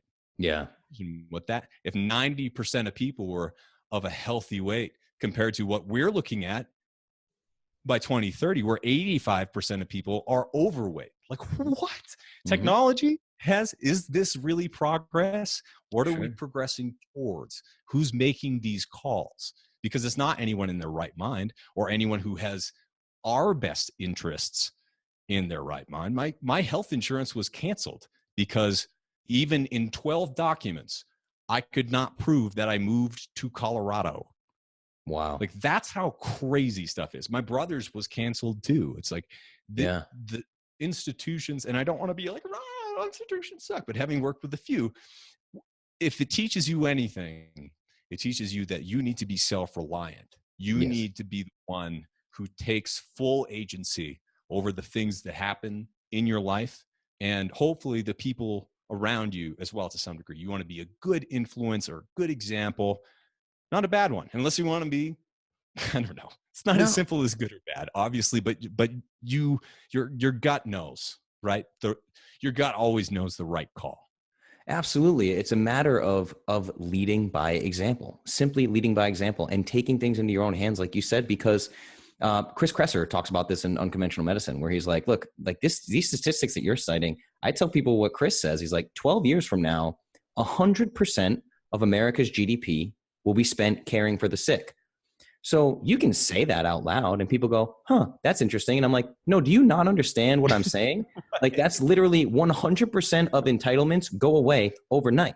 There is no more help from the government. And now you have to rely on yourself, you know? Right. So, and in the same sense, I'm with you, man. Like, sometimes it's so easy to get on the negative train here, but in the same sense, like, you have changed countless people's lives for the better using technology. I am just now starting out in this world. I started the Clovis Academy in February, right? It's got 1,300 members now, and people are like, this has changed my life. So it's so strange because it's all these things that we use to help people that are also, yes, I know for a fact I can get on Facebook and I can run an ad campaign to fans of the Fat Burning Man. I can pay to get your fans. And how sick is that? If you take a step back and you think about what that means that if someone wants to advertise to anyone in your church, well, they can do it. They'll just advertise right to everyone in your church. So when someone comes up to you at church raving about this new diet, this carnivore diet that's changing everyone's lives or what have you, that's where it's coming from. It's not coming from them. That's what I realized as well. Once my parents, like chain letters, right? Back in the day, they're forwarded on for some unknown reason. Yeah. Right. It's like, sometimes I get messages from people and they're just like, hey, check out this funny video. And it's like coming from Coca-Cola or something, but they never looked at like the page that it came from. It's like, oh, it's got all those shares and it's a funny cat playing the piano. Right. Like, no, this is Coca-Cola buying you. It's strategic. And all of your friends and all of your church. Yep. Right. And that is, once you chew on that for a little bit, my God, is that creepy?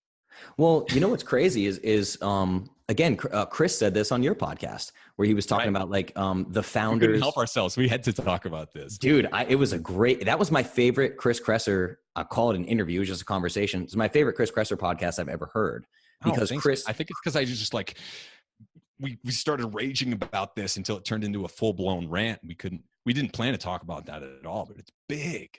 That's when we both realized how big it is, I think. And that's what brings the most value, because Chris is so well put together in Yeah. everything that he does. He's very methodical. He's a Yep. brilliant guy, Yes. sometimes to the point of being dry because he's so Sure. brilliant. So you got to kind of bring his personality out. Then he's talking about his kids. He's talking about Waldorf school. And then when he was saying, like, Steve Jobs didn't allow his kids to play with iPads, and the Mhm. founders of these Silicon Valley tech startups, they send their kids to Waldorf school because they don't want tech in their kids' lives. So you're saying, wait a minute. And then I always try to tell people this. It's so counter. I suck at selling my own products. I genuinely do, because one, I don't do ad spend right now. I'm about to start. I'm like just getting into that world and I'm trying to learn about it. It's been Yeah. organic till now. But so the thing is, it's like, I want people to consume my content, but in the same sense, if they could look at my life, if they saw my browser, like if you go to Facebook on my browser, I have newsfeed eradicator. There is no Facebook newsfeed. The only thing I can Really? do is I check gotta my check that notifications.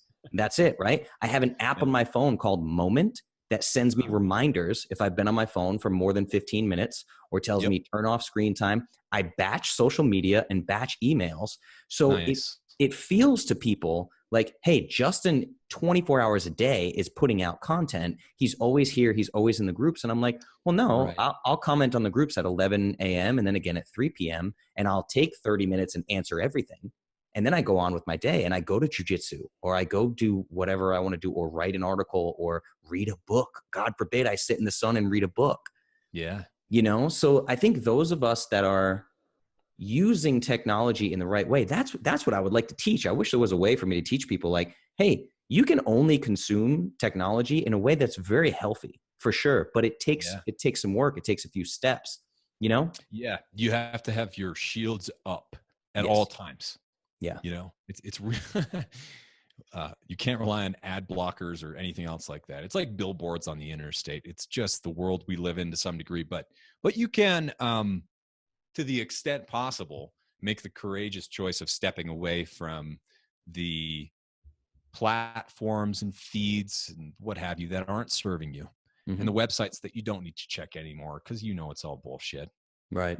And the people, it's not like, don't unfollow people, just like stop using Yeah. that social media platform and give your friends a call. That's what I've done recently. It's actually, I've emailed and gotten in touch in different ways. I interviewed one of them today, but it's like, have real relationships with people instead of taking on that next. I mean, how many do we have now? Facebook, Instagram, Twitter, Pinterest, Periscope, Musically, and all of the other ridiculous ones that will be coming. And I Yeah. guarantee you, they'll be Yeah. coming for us and our children forever, with Yeah. these stupid, mind-numbing little bloopity bloopy Candy Crush type apps, Right. and pieces of software and platforms and what have you.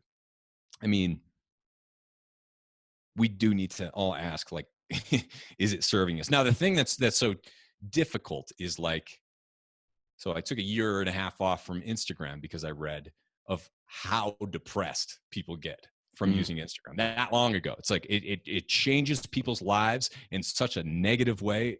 It's very surprising. Yeah.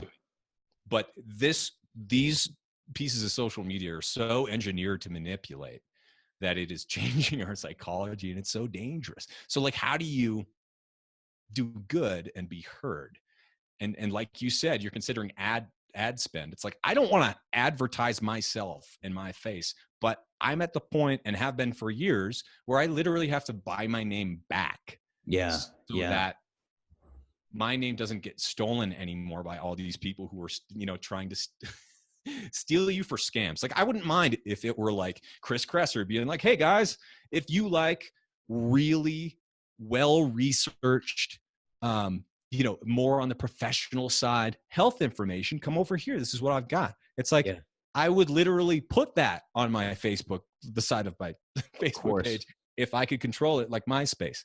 But instead, things went in the opposite direction, and now it's to the point where it is just insulting to Yeah. look at almost anyone's feed. And if I, like, when I looked at my parents' Facebook feed, Mm.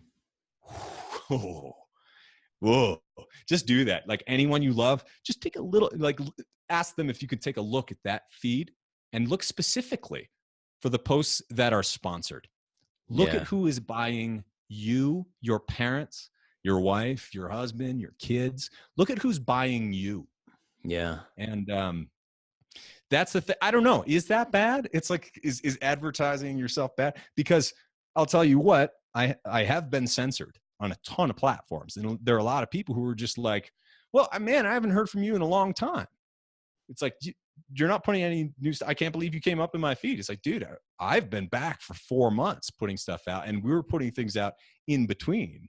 And Yeah. yes, a lot of those videos got taken down, but why? What are the repercussions? Like, what do you do about that? And how do you do good in a place that is so heavily manipulated? Do you pay Facebook more money to buy yourself back and then try to buy your family back? Do you have to buy your family from Facebook and their psychology and personal I mean, do you have to buy them from Facebook, Pinterest, Instagram, Twitter, and Google, all of these places on the internet? I mean, it's really an issue for those who are trying to be helped more than anything else. Like, fortunately, we're at the point where it's like, if I wanted to take a few years off, like, we could, you know? Yeah.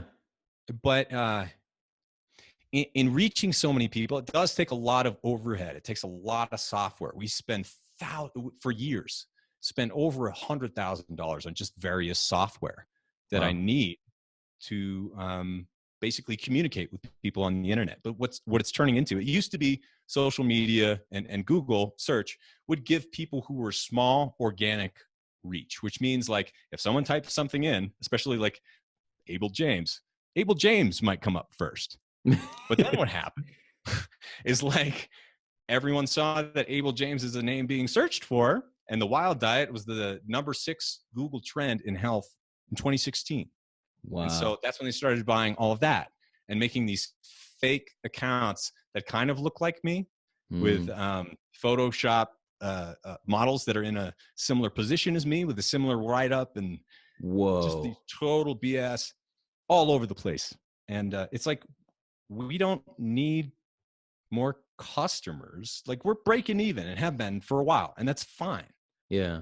We don't need to reach more people, but I want to. But I don't want to pay Facebook, and I don't want to pay Google.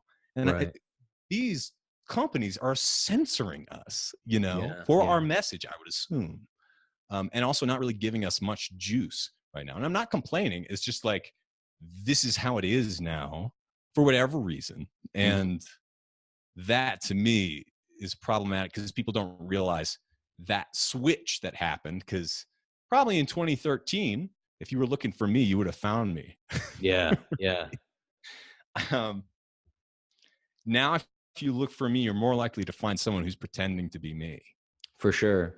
Or somebody that's on a bandwagon. And that's what I respect so much about you too, is like, the reason why you can, like, guys like me, that I've been so much in this hustle and grind mode, where I'm like, Justin from 3 years ago could not have wrapped his head around the fact that Abel disappeared for a year and was just like, nah, I'm good. And I'm like, well, how can you do that? And then when you came back, I was like, wait, I refreshed my podcast feed and Abel's got a podcast, and I'm like, okay, then I was on a plane and I binged a bunch of your episodes, and it's like, you just came back because I watch you, and it's like, it doesn't matter if it's low carb or keto or low carb paleo or ancestral or gut microbiome or carnivore or biohacking, whatever. You never jumped on a wagon like that. Like, when you come back, you're still teaching people common sense, and you're saying, hey, remember this wild diet thing? Yeah, that's still what I do. I just act like a human.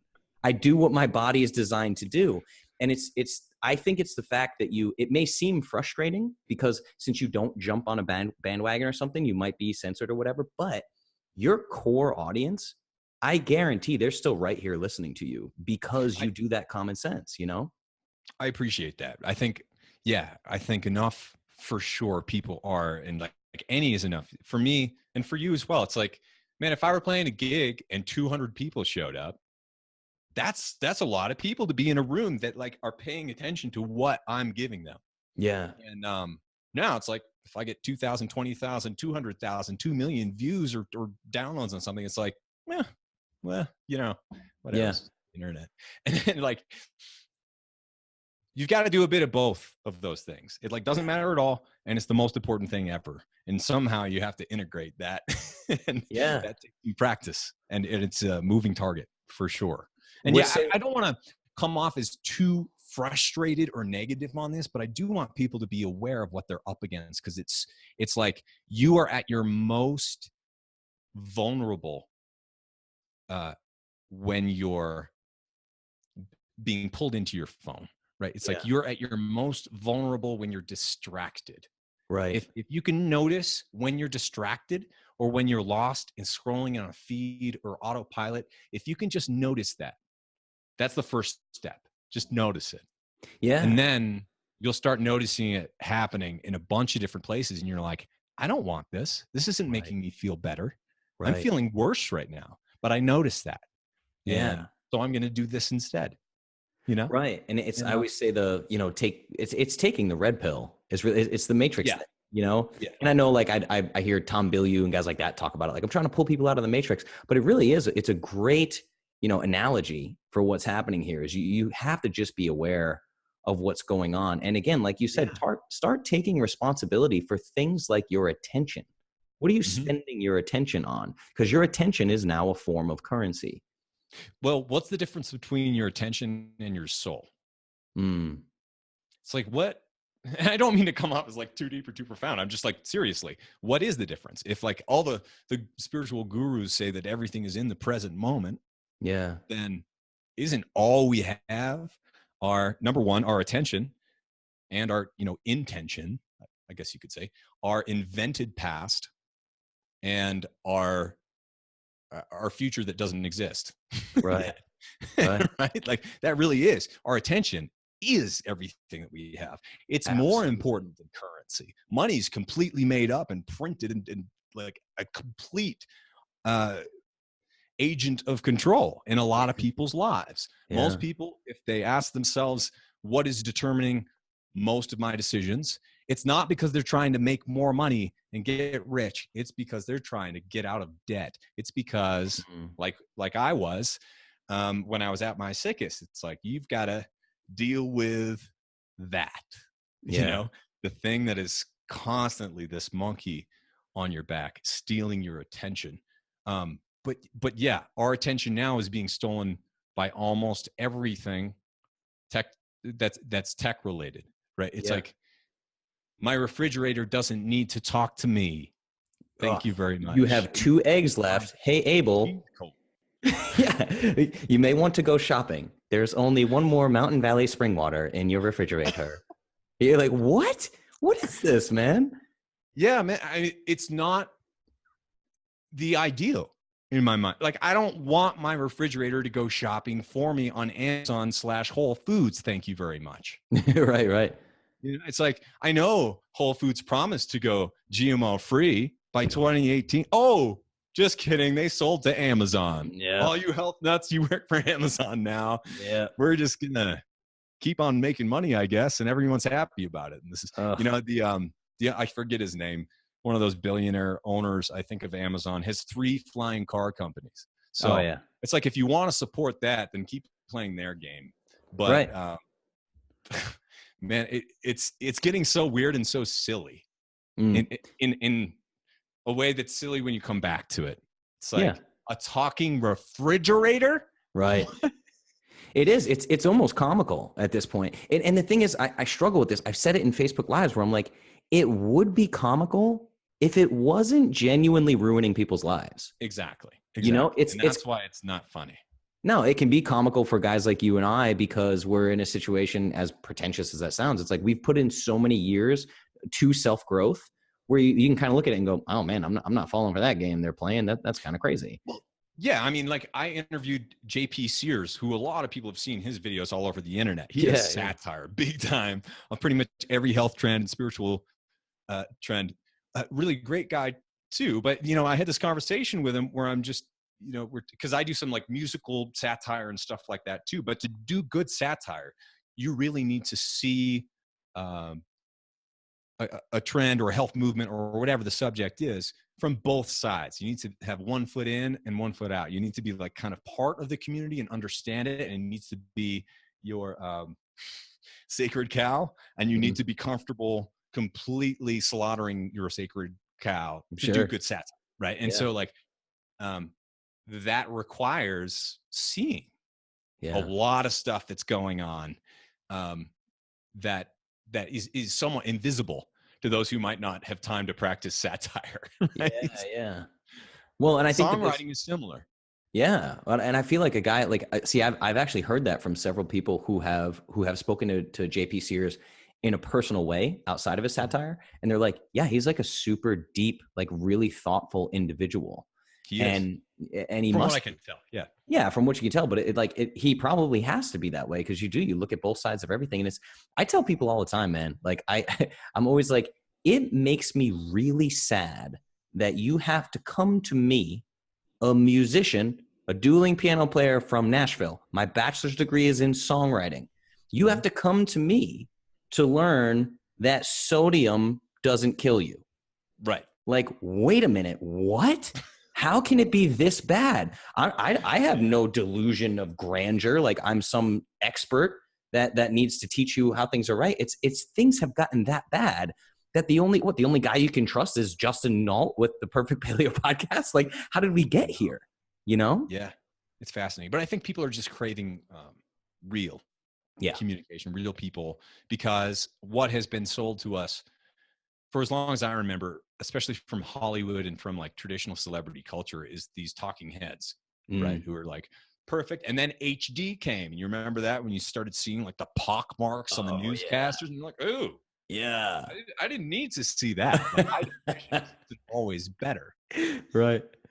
Yeah, and you're on there, you're like, man, like Bill O'Reilly wears as much makeup as a Victoria's Secret model. Like this is crazy looking, you know? Right. So the response against that, I think, and some of it is generational, is just like people want to be with or spend their virtual time with other people who are more like actual people than talking heads or perfect little, like celebrity types. Like I remember being really startled when I found out about this new thing, and I can't remember what it's called, but it's like, and I'm making this up, it's like mundane core or something like that, where it's just like this new aesthetic, especially with younger generations, like some of the teenagers now, they're like obsessed with anything that's boring. Anything that's boring is cool, right? Wow. Because it's just like, so we're having this conversation. It's starting to go like this. And it's like, how's it going, man? I don't know. It's like, it's pretty good, I guess.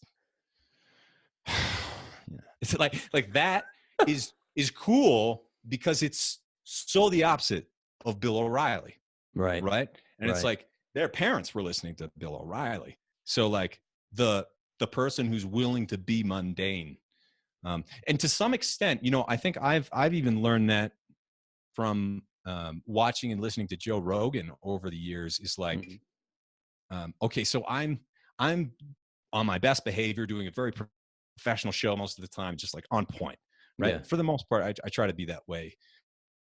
Whereas like, they're just looking shit up on the internet and like talking to each other. And most people are, I don't know if they're watching it on video or audio or whatever, but they, it's like Joe's in a room with like a bunch of other random people. And like a lot of times they're just like smoking joints and like crap up on the internet and just like talking about stuff. And it's the most popular in the world. Just like, he's the most popular internet comedian I just read. He's had a podcast that is so much bigger than mine, it's not even funny. Right? Like not to mention all of the UFC influence and all of that. And it's like, he's just being a dude for the most part. And so why can't you just be a dude or be a dudette or whatever? Why can't you just hang out and be yourself? Is another question that I've asked myself, and I think a lot of people, especially in positions of influence, should ask themselves, because it's not like you're catering to a new aesthetic. It's like, finally we perhaps might have permission to be a little bit more real and maybe stumble over our words or be at loss for a thought at some point, or like just have a real interaction and be imperfect, make mistakes, and have other people see that. Maybe that is the way it's supposed to be. Yeah, well, there's a reason why. I mean, I think Joe right now is doing 10 million downloads per episode. It's something staggering, right? Yeah.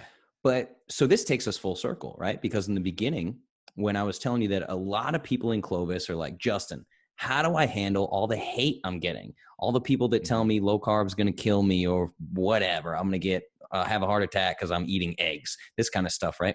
Yeah. So I've actually said this in lives, and sometimes I regret it, but sometimes I don't. Like, I hear from a lot of women that like their biggest source of pain is their husband, who's, 50 pounds overweight, and telling them that they're stupid for trying this new diet fad and it's not going to last. And I go, hey, your husband's kind of a dick. You should reassess that. Oh my God. And that's, and I don't know how to not do that. Like, I grew up in Rhode Island, Right. dude. I'm just me, So, Sure. But that's the thing is what I find is, if you go back to, 4-hour work week, right? Like, you are the sum or the average of the 5 people you spend the most time with. That is why podcasts exploded the way they did, because you, in your general circle, if you live in small town Nebraska, the 5 people you spend the most time around, they might kind of suck, dude. So maybe you want to listen to 5 hours of Abel James because it's the only dose of positivity that you get in your day. Right. And that's where we have to understand, as much as the tech frustrates us. I mean, dude, Abel, it's like, I mean, there are people out there that probably they're hanging out with you like you're their buddy, and you're positivity for them, and you've never met them. And that's pretty powerful, man. It blows my mind. And I hope it's that way. Yeah. But it doesn't change anything that I do. Right. That's why hopefully it is good, is because I'm like there. Yeah. While I'm doing it and I'm real. That's all I have to give.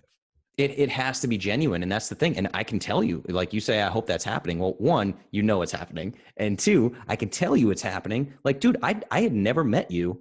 And I literally was like running around showing everyone your interview. I remember it with Dr. Perlmutter when he had Grain Brain.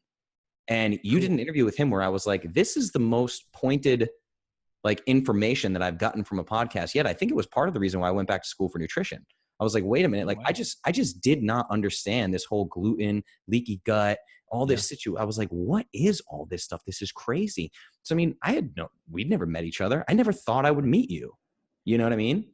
So dude, I'm so glad I met you, man. And it's so powerful. Like, without Abel James, there wouldn't be a Clovis, period. Wow. You know what I mean? That's an exceptional comment. I have had people say, that they've started their businesses or started their own new way of life as a result of I don't know what to call it, but it's not because of me. I'm just passing this on as much as I can, but it's like, you need to get to that critical moment where you do take responsibility for your own health. And that's what if I teach folks anything, I hope it's that. And I don't just mean, I don't stop at vegetables, right? Like, that's why I'm not trying to retread with the podcast or writing like a new book every year or whatever. It's like, I want to talk about the things that are, that seem most important in the future, really. Sure. What are the things that should be on our horizon? And when you're talking about health, it's increasingly mental health, especially, it's like, so many people, everyone knows they should eat their vegetables except for carnivores. But the problem is doing it, right? Yeah. And so that's the real trick. And I am not a health expert, but I did study the brain and psychology, and that's where it really goes. So that's what I hope it's all about. So it's like, be mentally healthy, be spiritually healthy.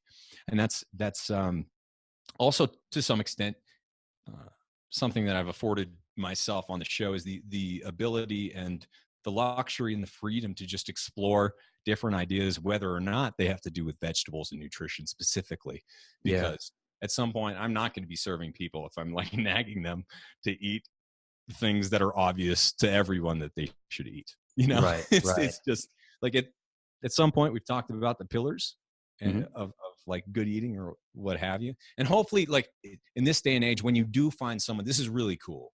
I do have people come up to me or writing in who are just like, I found you, or I found some of your shows and your blog, and then I just binged, like went through all 250. I'm like, you listened to like 300 hours of me? They're like, yeah, I did it in 4 months. And I'm like, what?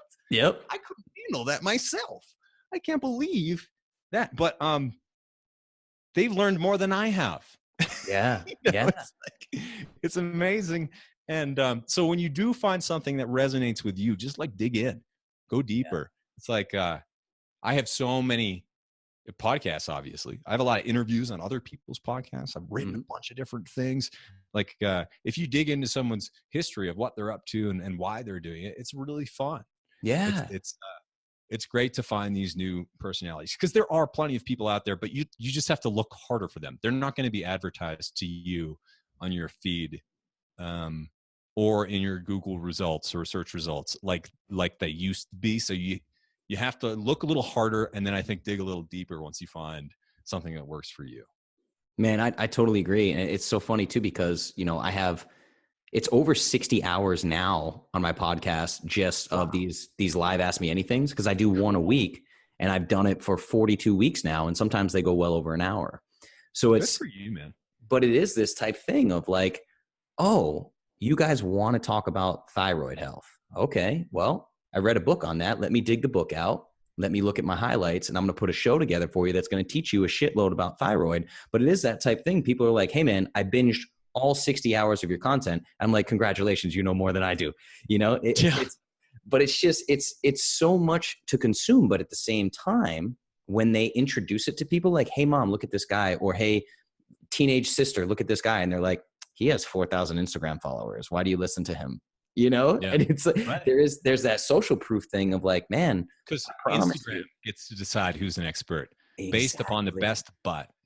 That's what it is. Absolutely. So if you want to be, supporting Instagram in that way, then keep on talking about it like that. Because the people with the most followers, in almost every case, paid for them.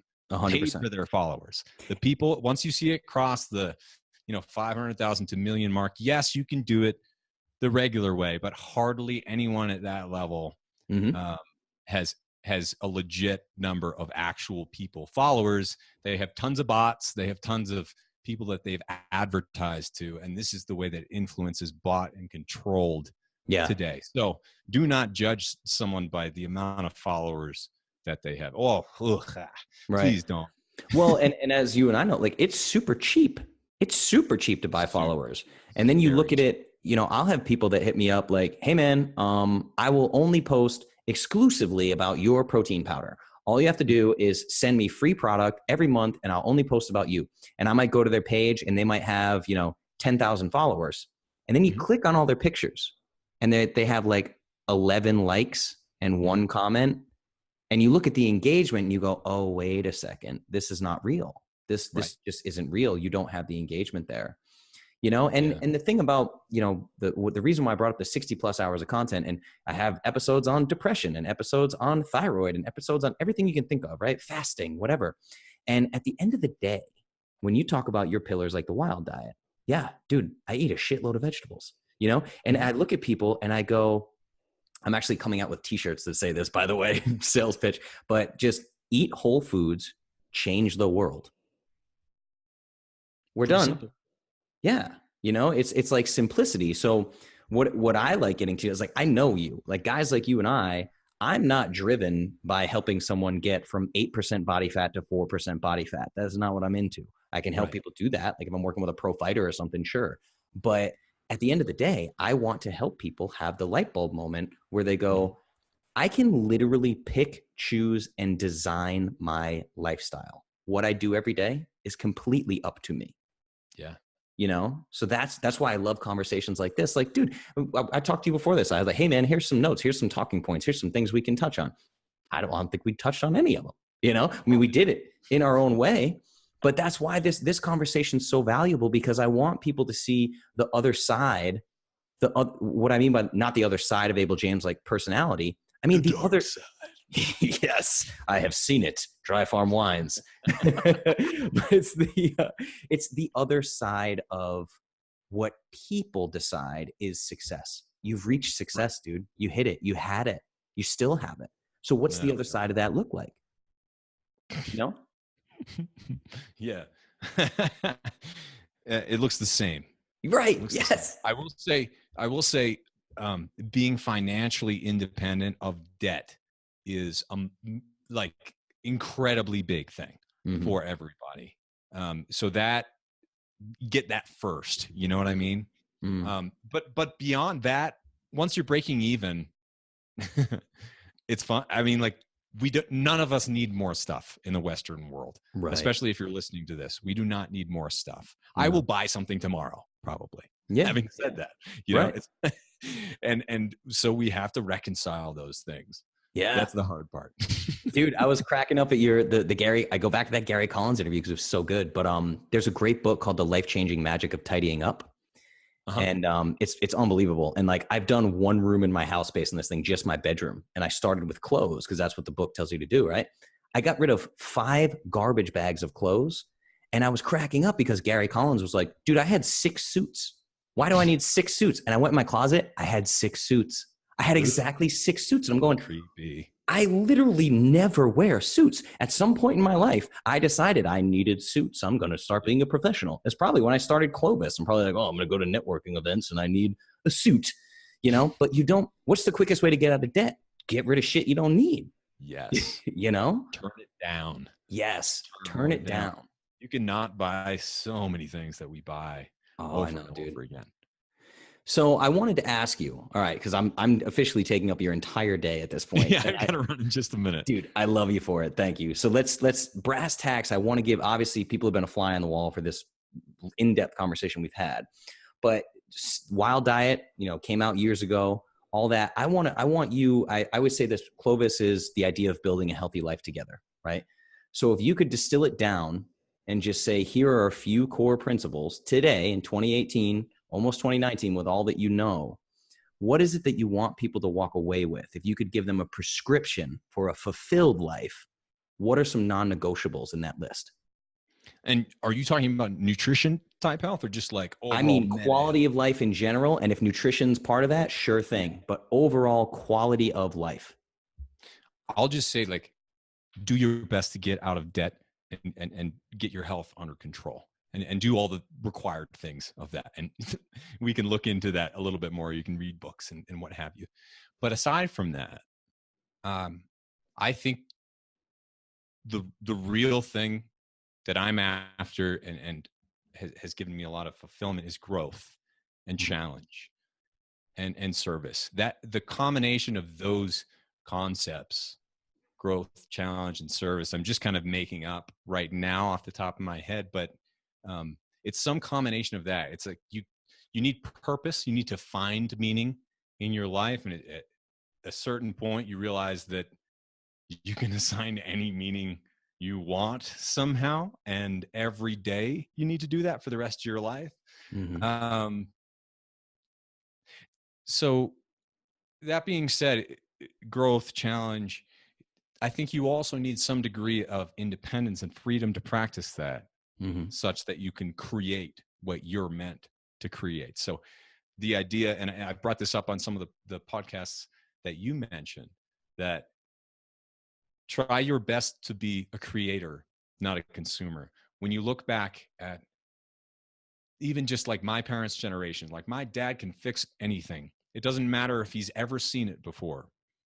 And how many people of our generation can do that, right? But Mm-hmm. it's not just fixing stuff, because like everything breaks now and it's all technology and you can't really fix it. That's part of the problem. But create something, right? Like fix something, arrange something, draw something, dance, create music. Go back to when you were, and I know a lot of people didn't enjoy school, but at some point, maybe in college or high school, when you were studying and learning and reading, expanding your brain, having conversations about things that other people were learning about, you combined that with recess or sports or using your body, dancing probably because you wanted a boyfriend or a girlfriend at that point. You if you look at all the things that make up kind of like the perfect school or college day, in an ideal world where they didn't rip all of the gym and all of the art and all of the music out of schools, right? In an Sure. ideal world, we should probably live that way for the rest of our life. I would think every day, because it's like, you said that I've reached success or that I'm famous or whatever, but really it does not change. Every day you wake up, and if in the same way, if you're 155 pounds and you're sad, or if you're Brad Pitt and you're famous, I'm dating myself now, and you're famous and you wake up and you're sad, you have no space to be sad. Like, how many people would rip on Justin Bieber forever being sad about everything that he's got? Right. Right. But we all somehow know that material possessions have nothing to do with our health, happiness, purpose, fulfillment, meaning in our lives, and all that. So I guess that's just a long-winded way of saying, like, you've got to do it, but put in the obvious things that make you happy and provide you with a life of meaning and purpose. I love it, man. The pursuit of meaning, purpose, and fulfillment, even over this word, the cliche word of happiness. I think that's brilliant, man. It's fantastic. Happiness is not something you can hold on to. It's right. Squishy. Right. Yeah. It's it a fleeting away. Emotion. Yeah, that's it, man. Well, dude, I mean, this was fantastic. I'd love to, we got to do a Facebook Live or something, because I had lists of questions from fans just to bang out. Oh, right on. Yeah, that'd be fun. I would do a live one for sure. That'd be great, man. Because I've taken up your entire day. So, man, thank you so much for coming on the show. I appreciate it. And I know you got a lot of exciting stuff going on. We'll do an intro, outro recording too. Like, you launched Wild Superfoods. You got your own brand out there and everything, new company. So real quick, before we wrap up, where can people connect with you? Yeah. Best place to find the podcasting and health related thing would be fatburningman.com. And then if you're interested in the musical artistic side, and also I'm doing a new series, Adventures with Abel, in virtual reality, where I go to a whole bunch of different places, from Yellowstone to America's Stonehenge and Serpent Mound, and a whole bunch of different places in 360 VR. So that's all at abeljames.com, ABEL James.com. And of course, social media, even though it's evil. That's it. All the socials and the 360 videos are great. I highly recommend you guys check those out. So abeljames.com, fatburningman.com. Abel, dude, thank you so much. I can't tell you, this means the world to me. I really appreciate you doing this, and I love the conversation. Thanks for having me, Justin. All right, brother. Thank you.